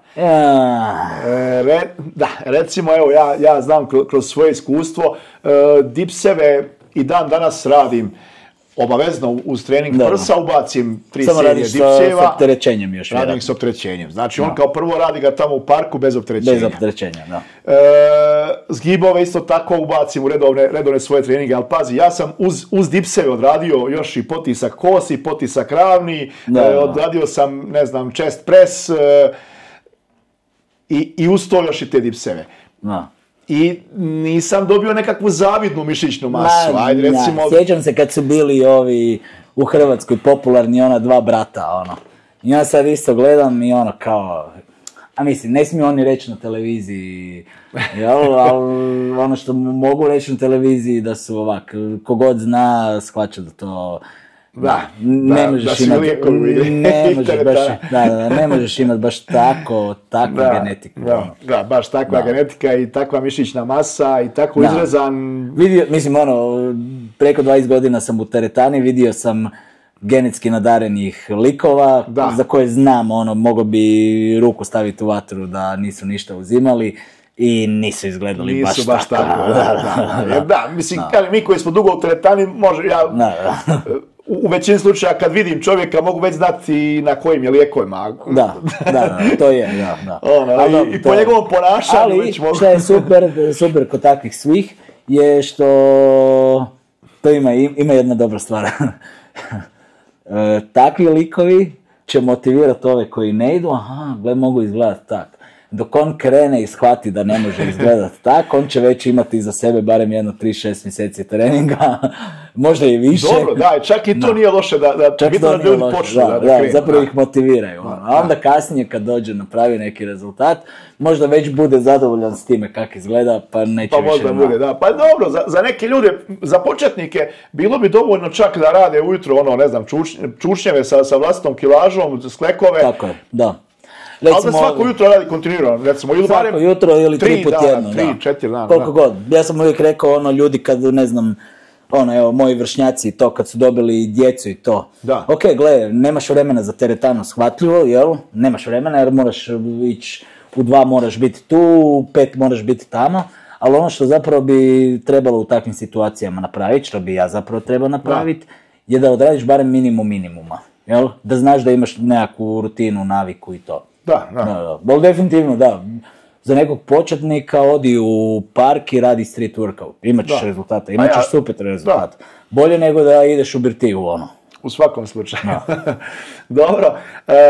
Evo, dobro si me sjetio kad smo počeli o birtiji, alkohol i trening. Šta s njima? Jel pijem? Dobro. Jel pijem često? Ne. Šta savjetuješ svojim klijentima? Ima li mjesta alkoholu u gubitku, u toj rekompoziciji, znači, i u kojoj mjeri? Moja generalna preporuka je nemoj pit. Ako piješ, izračunaj koliko si popio. Jer se to može, jer kalorije isto nose, alkohol nosi kalorije. Mislim, nije problem ako netko izađe malo pa na večeri uredno srkne malo vina, jel? Da. Ali obično je problem kad ljudi, nisam uopće znao da zapravo kako se kategorizira alkoholičar, Ne znam koliko je to ispada, ako svaki dan popiješ barem jedno piće. Da, to već kažu da je. Ili ako si... Ako si ovisan o tom piću, nebitno da je jedno piće, ali ako ti njega moraš popiti iz nekog razloga, da je to već uglavnom moji nemaju problema kogod mi dolazi. Znači svi koji se odluče da se jave, obično nisu iz te... Da, tako da njima nije problem. Kažem, ok, ako sad baš znaš da ideš na svadbu, super, ok, postata dobro, generalno sad recimo da čovjek kaže, gle, volim tu i tamo nekad, šta bi mogu, kako bi ga mogu... Pij, samo se nemoj osramotiti, evo. Pij toliko da se ne osramotiš, to jest, pij toliko do one granice gdje ćeš se početi sramotiti, jer taj jedan dan neće niš biti, A sad ima, ok, ne želim sad ići u one... Može se manipulirati, jel, nemoj jesti ovo, pa onda možeš popiti ovo, ali... ali ne znam, ja se isto to u svojim nekim videima dosadašnjim koje sam radio, uvijek sam govorio, ako je nekakva svadba, ako je nekakva, ne znam, rođendan, zabava, nešto, pozvan si negdje na ručak, taj jedan dan neće promijeniti ništa u tvojom životu. Pa ako si popio sa ekipom, pa ako si pojeo nešto što ne bi trebao... Ono što sam recimo vidio kroz iskustvo, ljudi koji stvarno žele napraviti rezultat, za njih se ne moraš brinuti, reći ćeš im tak i oni će to uzeti onako, dobro, budem malo popio, tek toliko da ne budem nekakav izrod za stolom koji sad svi piju, jedino on ne pije, onda piješ da izgledaš normalno. A ima onda s druge strane onih ljudi koji će slušati točno koliko, da vidi dokle može, da ako nešto zezne da kaže, ali ima toga. Mislim, po meni, pogotovo svi mi rekreativci, ok, ja razumijem bodybuilderi koji se spremaju za natjecanje, pa ima sad, ne znam, 3 tjedna do natjecanja, pa je ponio svoju posljedicu sa hranom, pa on neće ovo, ne želi ono... Ja bi nosio svoju posljedicu sa hranom na svadbu, ali zato kažem... Ne bi pio, došao bi tamo, odradio bi to, ali... Zato savjetujem svim rekreativcima, ne može to biti svaki vikend, ako ti svaki vikend ubiješ u hrani i piću, onda... Na svadbi budi umjeren, pojedi jedan kolač, ne moraš sad pojesti cijeli švedski stol, popi malo vina, Da, ali ne moraš baš... Kažem, sad je tu opet problem o kome pričamo, da li je o osobi koja je već napravila rezultat ili osoba koja skida kile. Pa dobro, jedna i druga, ako je to jedan put u mjesec ili jedan put u 2 mjeseca, mislim da ne stvara razliku. Samo hoću reći da oni koji su krenuli gubiti kile, ovisno kako su motivirani, obično imaš one koji su jako motivirani i oni sad ne žele ništa, jel? Znači, neću ništa pokvariti. Znači, onak nećeš ništa puno pokvariti ako taj jedan dan budeš normalan za stolom. Da te ljudi ne moraju čudno gledati. Tako je, možeš normalno popiti, jel, nećeš ništa upropastiti, možeš malo jest manje prije svadbe ako te to baš toliko, jel? Ali kažem, ima onda onih koji malo tu svadbu preolako shvate, pa se i prenajedu i osramote. Recimo, ne znam, evo ja negdje pred koronu, ne znam, tak možda kad sam se preselio ovdje, ne znam, tak nekako, pa dvorište, roštilj, pa smo mi stalno, svaki vikend peko se roštilj, pa se malo popije, pa pive, pa ono. Kroz taj jedan roštilj možeš uništiti cijeli tjedan. Ali nisam, tad u to vrijeme nisam stigao ni trenirati, ni sve. 1-2 godine sam ja faktički bio off, totalno. Ja sam nagomilao toliko kilograma da sam bio bukvalno svinja. Ja sam rekao, kad svi dobili i kad sam se pogledao, rekao sam stop, to je to, ne idemo dalje. Prestanak korone, prve teretane, 15.2. kad su se otvorile, odmah sam krenuo ponovo, vratio se u teretanu i ja sam se, kako mi je bilo tlaka kad sam došao, tu sam počeo u Borčec, i dođem tamo, tad je jedna trenerica tamo radila i kad je vidjela mene, veli, jeste vi prvi put, jel vam treba nekakva pomoć, ako vam treba nešto bilo šta bi se meni, kako se izgleda izvan forme. Međutim, nakon 2, 3, 4 mjeseca ja sam se već počeo vraćati, stanjivati, vraćati se u formu i sve. Onda sam opet došao u drugi ekstrem. Dođem kod rodbine, kod prijatelja, kod nečega, jel ti jedeš ovo, a jel ti piješ ovo? Pa ljudi, nisam bolestan, jedem sve, pijem sve, živim normalno, halo, nije. Znači, jer sad je njima, gle, izgubio sam kilograme, vjerojatno ja sad jedem samo ima tu i onih, ima tu i onih ljudi, to mi je netko nedavno pričao, nečija cura ili što, pa onda izmišlja za stolom, ja ne jedem ovo, znaš, onak daj u gostima si pojedi, nemoj, to je ko oni vegetarijanci, vegani, koji moraju svima reći da su oni vegetarijanci i vegani, jel? Da. Nemoj, nemoj pojest meso, pojedi prilog i nemoj dizat hlavu. Znaš, ja ne jedem, to jedem u teretanu. Koga boli. Koga boli, ajde daj, pojediš to je na stolu, ako hoćeš, ako nećeš, okej. Ima ljudi koji to previše naglašavaju, ima ne znam, ja uvijek pokušavam da što manje to. Znaš, jel jedeš, jedem, ako sam negdje u gostima. Da, ali kaže, obično ljudi imaju nekakav, prema tebi, već nekakvu dozu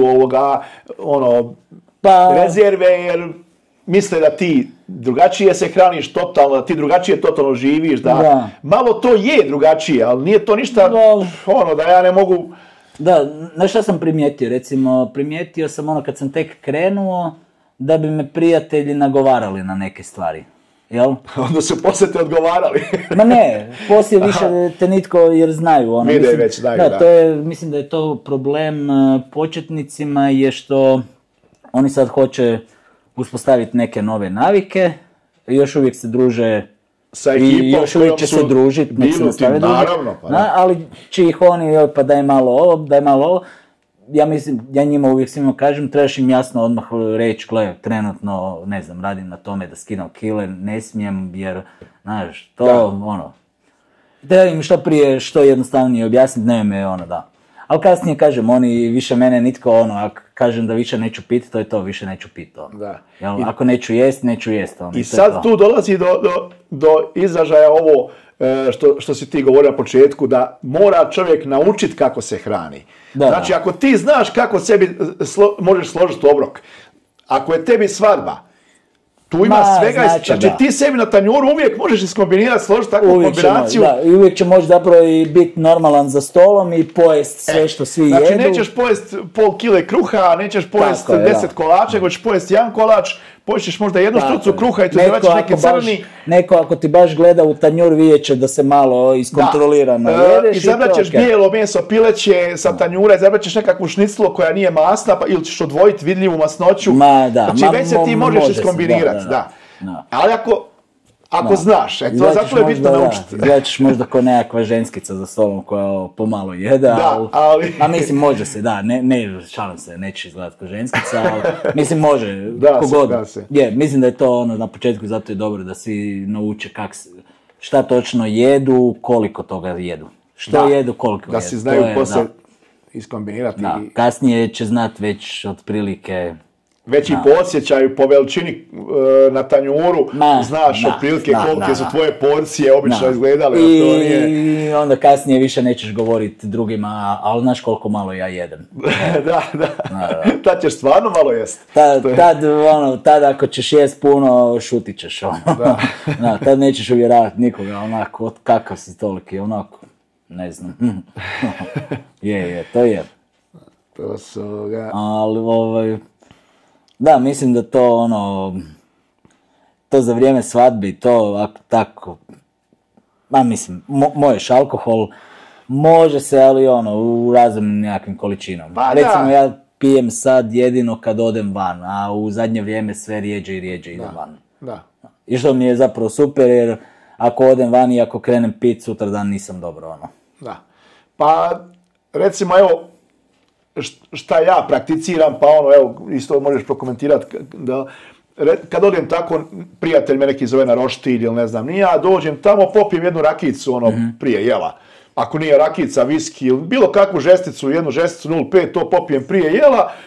Isto tako biram si, znači, te manje masne komade mesa, ne znam, nije, ja gledam da što manje kruha, pojedem ono jednu šnitu kruha, ako je još crni, odlično, salate uz to. Nakon toga čaša vina i to je to otprilike, mislim. Znači, jeo sam, popio sam čak i alkohol s ljudima, ispoštovao sam ljude. Družio sam se. No. Eto, ne znam šta ti misliš o tome, ono... Super, da. Evo, mi smo jednom, kad je to bilo, prošle godine ili pretprošle godine, kao ekipa iz teretane smo napravili roštilj na Bundeku, ono. Da. I namjerno smo se dogovorili kao nećemo uopće alkohol. Na kraju je bilo skroz super druženje i bez alkohola, mislim, najali smo se ko... Da. Dobro, kasnije je još nas par uzelo 2-3 pive, kao ajde malo, netko je došao pa je potegnuo to pitanje, ali evo, ono, cijelo jutro smo bili praktički bez... No.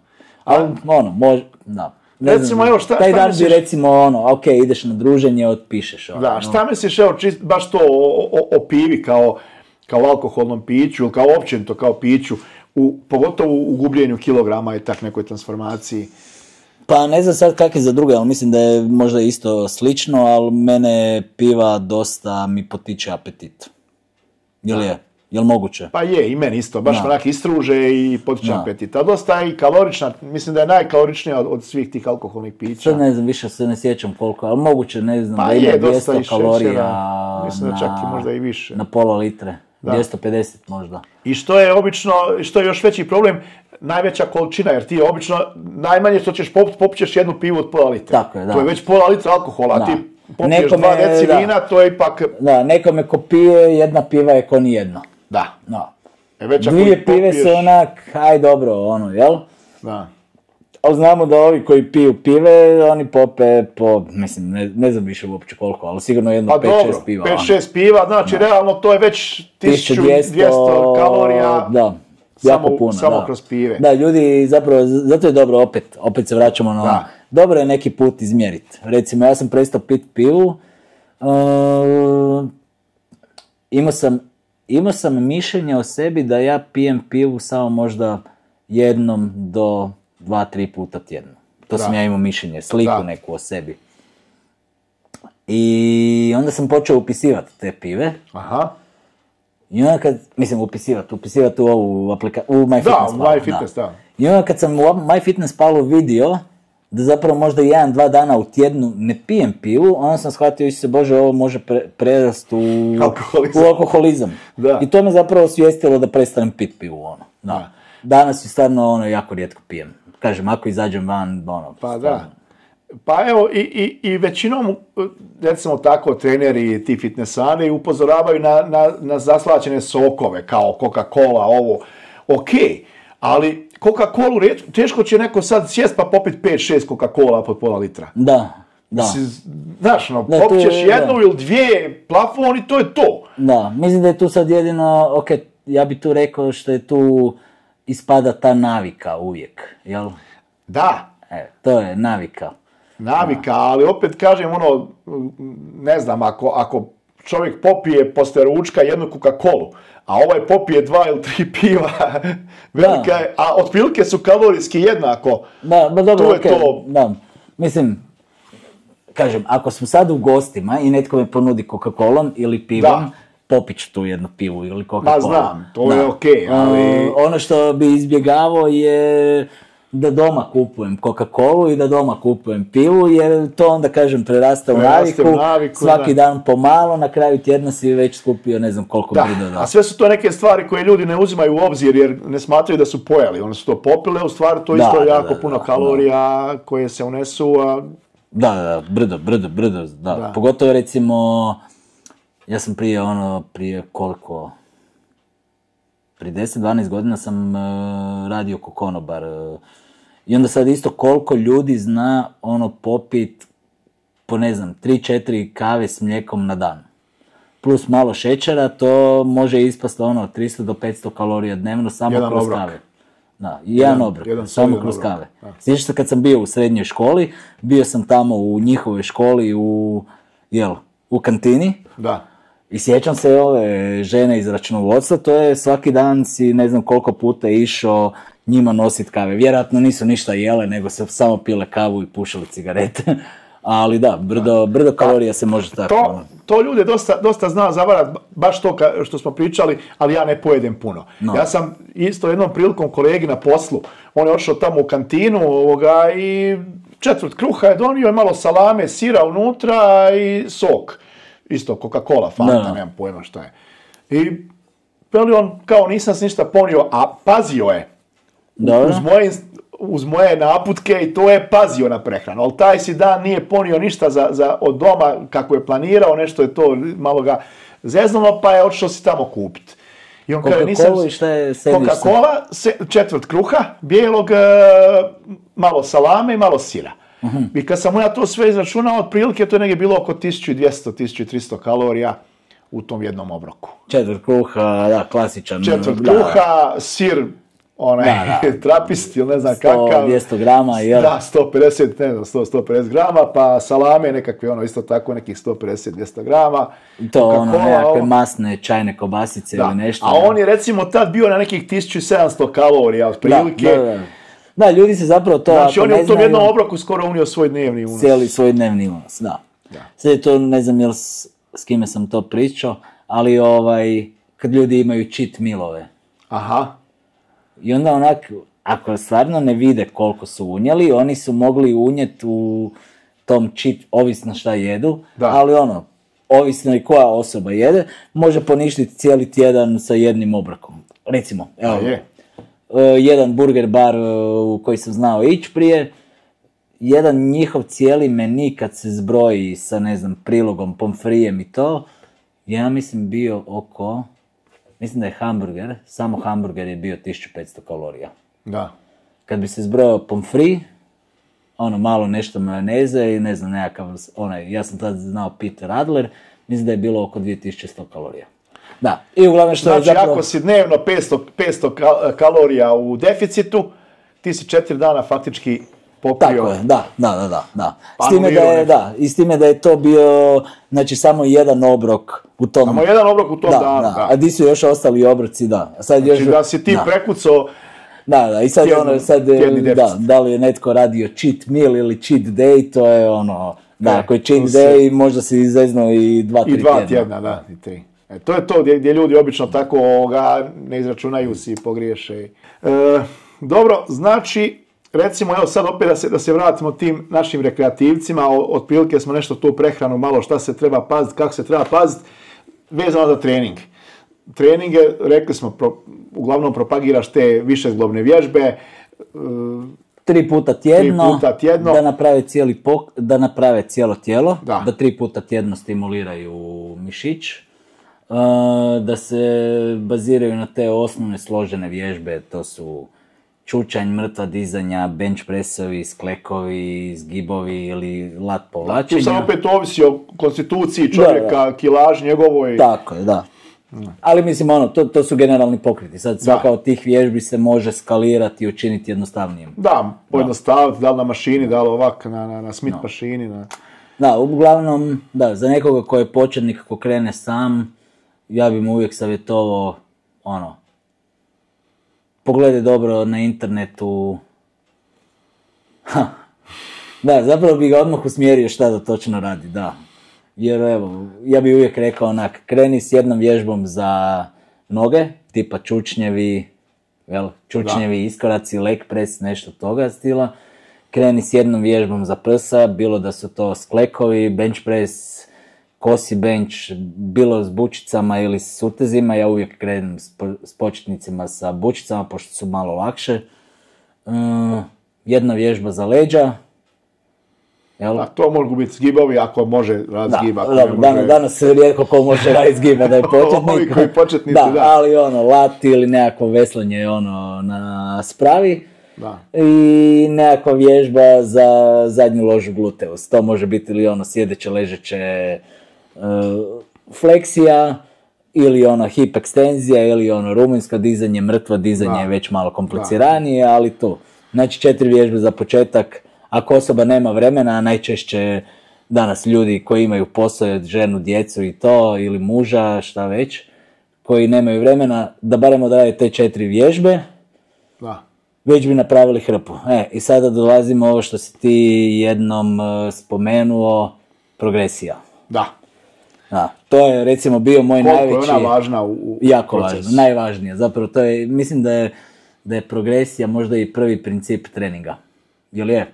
Mislim da je progresija... Pa da, u stvari ako ne postajemo jači, ne postajemo ni veći. To je... Da, zapravo tijelo se nema na šta adaptirati. Znači kogod radi sa utezima, mislim bilo koji trening da se radi, ali kad se radi o utezima zapravo trebalo bi naći nekakvu progresiju. Da li to će početnik raditi najjednostavnije povećavati kilažu, ili sa tom istom kilažom povećati broj ponavljanja. Kad se poveća do neke granice broj ponavljanja, opet povećati kilažu. Tako je, da.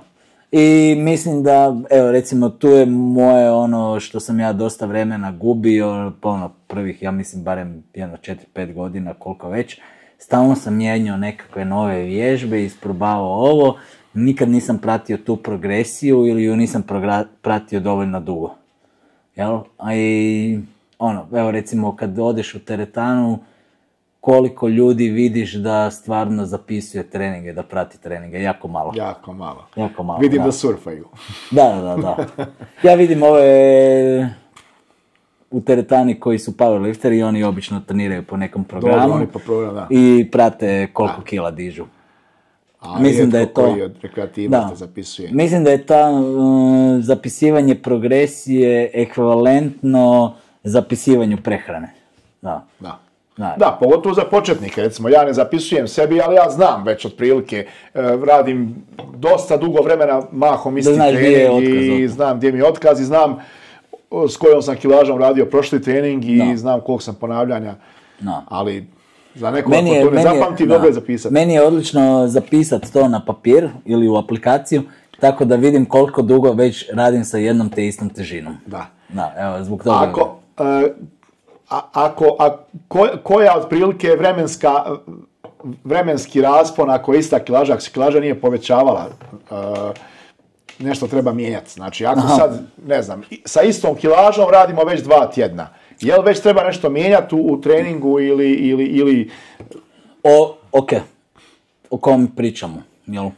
Da, to je uvijek ok. Ako... Znači, početnici praktički mogu napredovati iz treninga u trening.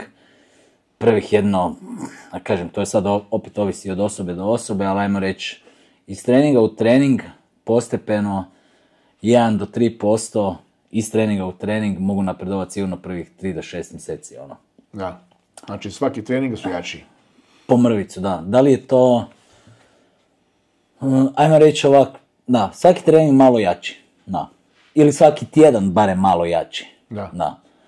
Sad, šta znači malo jači? Ja to gledam ili najmanja težina koju danas možeš dodati u teretani je 2,5 kile. Kad pričamo o slobodnim utezima, šipke i to. Najmanja težina na bučicama je obično kilu. Da. Sad, ako možeš dodati svaki trening kilu, ili barem 2,5 kila ako se radi o ovima, super, da. Neke mišićne skupine, recimo čučnjevi, mrtva dizanja, može ići po 2,5 kile. Biceps pregi bi jako teško, da. Da, to je teško, da.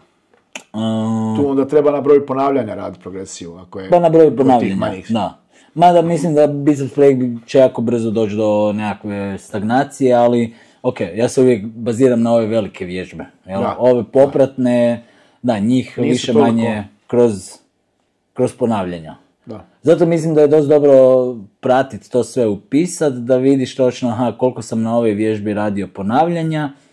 Jer pazi, ako imaš 3 treninga tjedno, ajmo reći da su zapravo samo 2 treninga.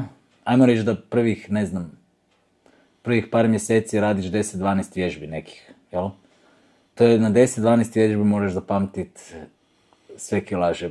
Dobro bi bilo upisati. Bilo bi dobro upisati svakom slučaju. Da. Jer je to 12 vježbi, to je već dosta za popamtiti. Nakon koliko mijenjati trening? Pa, nakon koliko da... a sad ako čovjek vidi da je stagnacija nekakva, znači ne povećava se snaga, već duži period. Koliko taj dug period treba pustiti takav i što ne. Sad prvo bi vidio zapravo kako točno osoba trenira. Da li je forma dobra? Ne forma. Forma može biti super. Ali koliko on intenzivno trenira. Jer recimo na početku poznato je da početnici se ne znaju gurnuti dovoljno jako. Da, ne idu preko.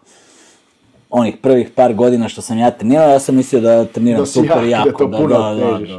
To je alfa trening. I ono granicu otkaza isto teško. Da, tad sam isto, bio sam uvjeren da treniram jako. Tek kasnije sam vidio zapravo koliko sam se jako mogao gurati, Tek kasnije kad sam počeo upisivati, kad mi je netko rekao, trebaš podizati kilažu. Sad recimo, početni programi zahtijevaju, više manje svi početni programi zahtijevaju da postepeno dižeš iz treninga u trening. Ja sam radio po tom jednom programu gdje ti ako 3 treninga za redom ne možeš dignuti niti broj ponavljanja, niti kilažu na toj vježbi, smanji težinu za 10% ili 20% i ponovno kreni gore. I taj autor je savjetovao da se to napravi 2-3 puta prije nego što se pređe na nekakav drugi napredniji program, a napredniji program je bio jedino po tome što je on zahtijevao puno sporiju progresiju. Taj napredniji program je zahtijevao da povećavaš težinu samo jednom tjednu. I to je problem što, evo recimo to je dobro pitanje, dobar odgovor, što početnici misle na početku da ako rade napredni program treninga da će postići naprednije rezultate. Da, s razlogom ima početnički... a zapravo nije. Kad bi svi mogli birati, svi bi zapravo htjeli biti početnici, zato je početno doba najbolje doba, jer napreduješ najbrže, najviše, ulažući najmanje. Najmanje, da. Znači, ne trebaš puno vremena potrošiti, a dobit ćeš najbolje rezultate ikad. Kasnije, ono što se događa je zapravo trebaš ulagati malo više vremena, malo više truda za malo manje rezultata. I napredni programi, dobri kvalitetni napredni programi su smišljeni sa tom namjerom da zapravo, ajmo reći, predvide kad ćeš moći dodati težinu. A najčešće nakon početne faze je da ćeš moći samo jednom tjedno dodati težinu. Da. Dok dođeš već na napredniju fazu, tad ćeš možda moći jednom mjesečno dodati neku težinu. Dok kako ovi jedni kažu, dok ne dođeš do olimpijskog levela gdje ćeš moći dodati težinu samo jednom u 4 godine. Da. Jer tu se opet postoji, jer kad bi mogli konstantno dodavati težinu, ako dovoljno dugo treniramo, mi faktički do beskonačnosti, što ne ide. Mora doći taj neki plato. Zato je dobro kad nekom početniku kažeš da će raditi početnički program, onda kao da malo izgubi volju, kao... Djeluje se... Da, ne, zapravo ćeš napredovati najbrže. S ovim programom ćeš napredovati najbrže, da. Ali da, evo recimo, rekao bi za početnu fazu, ako 3 treninga za redom ne možeš probiti tu težinu, smanji težinu za 10% i onda kreni opet natrag gore. I onda kako su to prije stari ovi, kako bi rekli, stari treneri, vježbači i ovi iz 60-ih, 40-ih, 50-ih, oni bi obično rekli milk the program. Kao iscijedi program koliko ide. Prije nego pređeš na novi program. A danas, mislim ne danas, uvijek je to valjda bilo, da si htio odmah skakati s jednog programa na drugi. Da. I sad evo isto neki savjet za ove mlade vježbače, ajde recimo sad ovo, gledamo recimo obično, prvo ne daju toliko, ne usmjere se toliko na te glavne vježbe, bazične vježbe, većinom vole te nekakve izmišljotine vježbi, varijacija, stvaraju taj trash volumen, koliko im to sad sve šteti u stvari u napretku i koliko šta njima savjetovati, kako bi bilo najbolje da počnu i da rade. Evo sad kad si pričao o tome, znači evo recimo zamislim, odmah se sjetim dvojice klinaca iz svoje teretane. Da. Jako motivirani, svaki dan su tamo po ne znam koliko sati. Šta je ono problem zapravo kad rade stalno tak neke nove vježbe? Zapravo što rade jednu te istu težinu na 100 različitih načina. I to je ono problem. Jer stalno rade nekakvu novu vježbu, na toj novoj vježbi pokušavaju naći s kojom težinom trebaju raditi. Taman kad su našli tu težinu, kad su počeli učiti taj pokret, da tijelo već počne prihvaćati to. Tako je, kad je iskoristilo kad je zapravo došlo do trenutka da će sad tek početi graditi mišićnu masu, da si naučio pokret, da si našao težinu s kojom ćeš raditi, da ćeš sad naučiti da ćeš sad tek zapravo moći proizvesti dovoljan intenzitet da povećavaš. Da povećavaš i da to krene imati učinka na mišićnu masu, ti u tom trenutku kreneš raditi drugu vježbu. I onda na drugoj vježbi opet prvo učiš tu vježbu, pa onda istovremeno pronalaziš težinu i taman kad si došao na nekakvu težinu koja je dovoljno zahtjevna da ti zapravo počneš raditi nekakav efekt na sebi, evo ti se već prešao na treću vježbu. I stalno se vrtiš u tom potku, započeo si 100 putanja. Čak bi dodao da nije više junk volumen, nego je junk trening cijeli. Ima svega puno, ali ništa nije, na niti jedne vježbi nije prešao onaj nekakav threshold koji bi trebao preći da bi počeo proizvoditi rezultat. Da. Opet, bolje nego da su iza u parkiću na klopici. Da.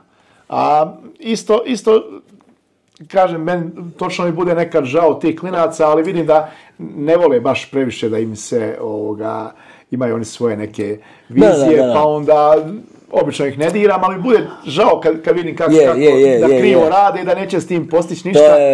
To je ono problem, zašto je dobro čitati knjige o treningu? Da.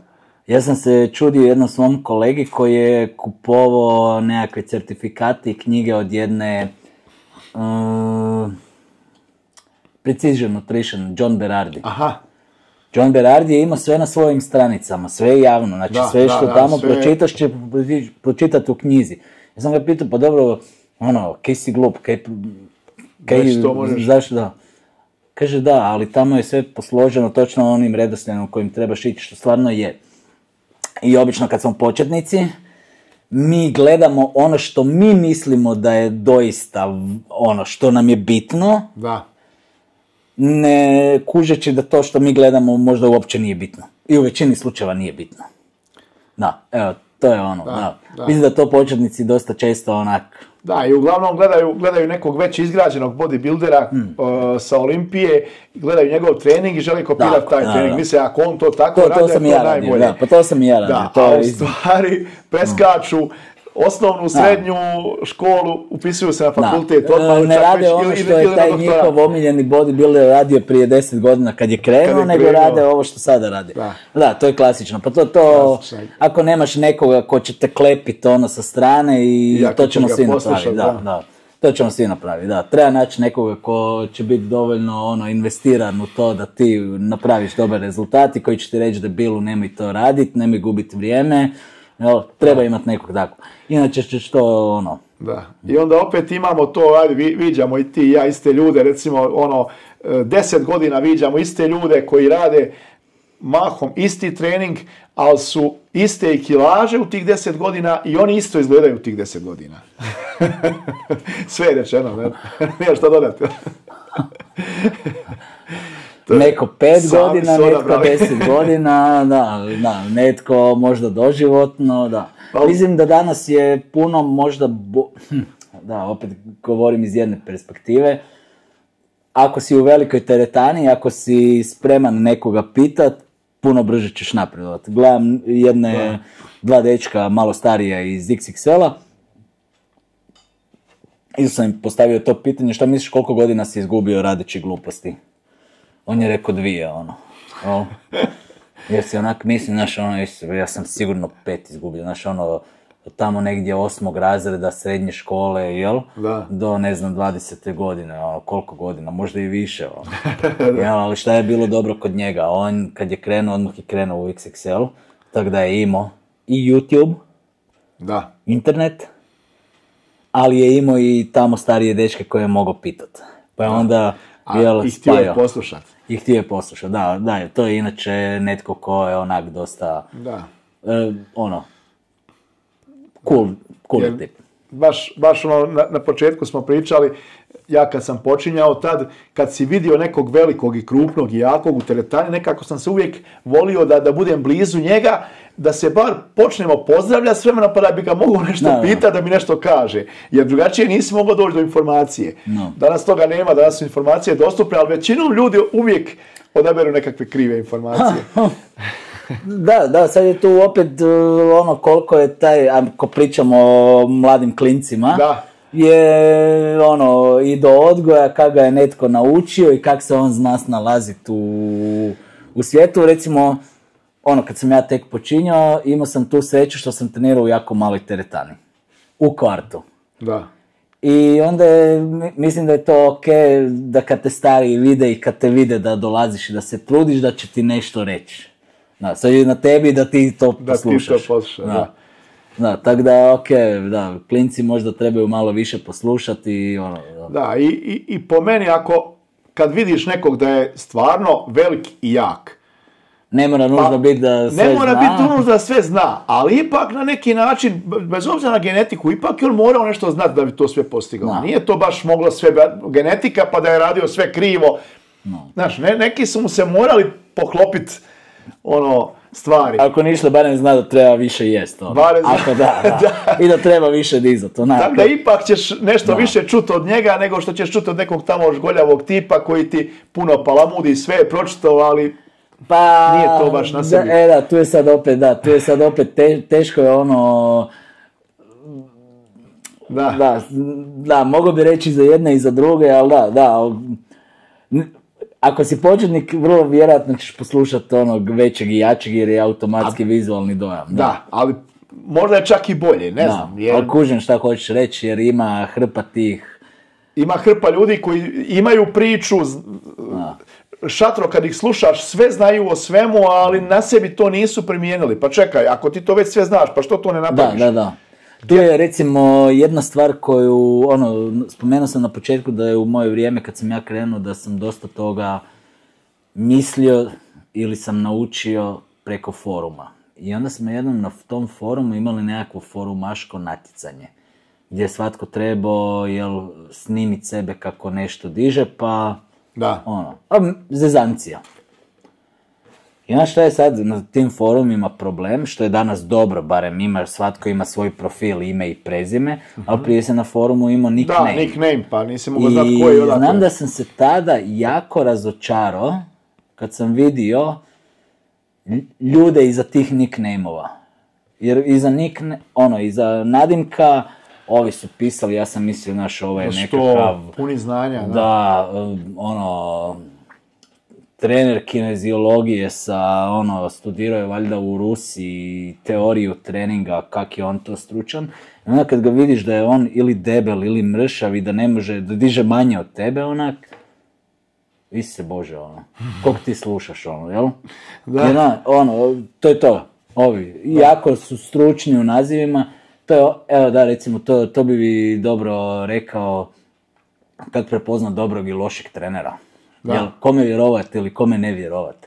Znači, ja kad čujem da netko filozofira sa nekakvim prevelikim i stručnim riječima, uvijek kažem ovo je... Da. Da. Znači, ako hoćeš da te ljudi razumiju, koristi jednostavan jezik, jel?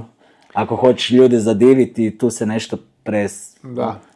To je općenito i u životu, da ljudi, što su ljudi školovaniji, obrazovaniji i više, koriste jednostavnije riječi prema ljudima koji su jednostavni. Tako, znači, ne možeš ti koristiti latinske izraze ako imaš sugovornika koji ne zna latinski, koji nije u tom. Da. Znaš, ali to sam vidio, ali to na početku mislim da možda sam ja to malo koristio, tak nekakve stručne riječi, kao osjećao sam se važno, ali Znači, Da, ako ali si na već kraju- 2-3 godine u tom poslu i još uvijek koristiš tako stručne riječi sa rekreativcima, onda nešto s tobom nije u Da, redu. jer ljudi te jednostavno ne razumiju, a ti se izdižeš s tim što Da. znaš I nekim pričat ljudima nešto što oni ne čak razumiju. valjda impresira to kad, znaš, kad slušaju nešto što kao kvazi Što ne razumiju, razumiju. ali ne razumiju. Da.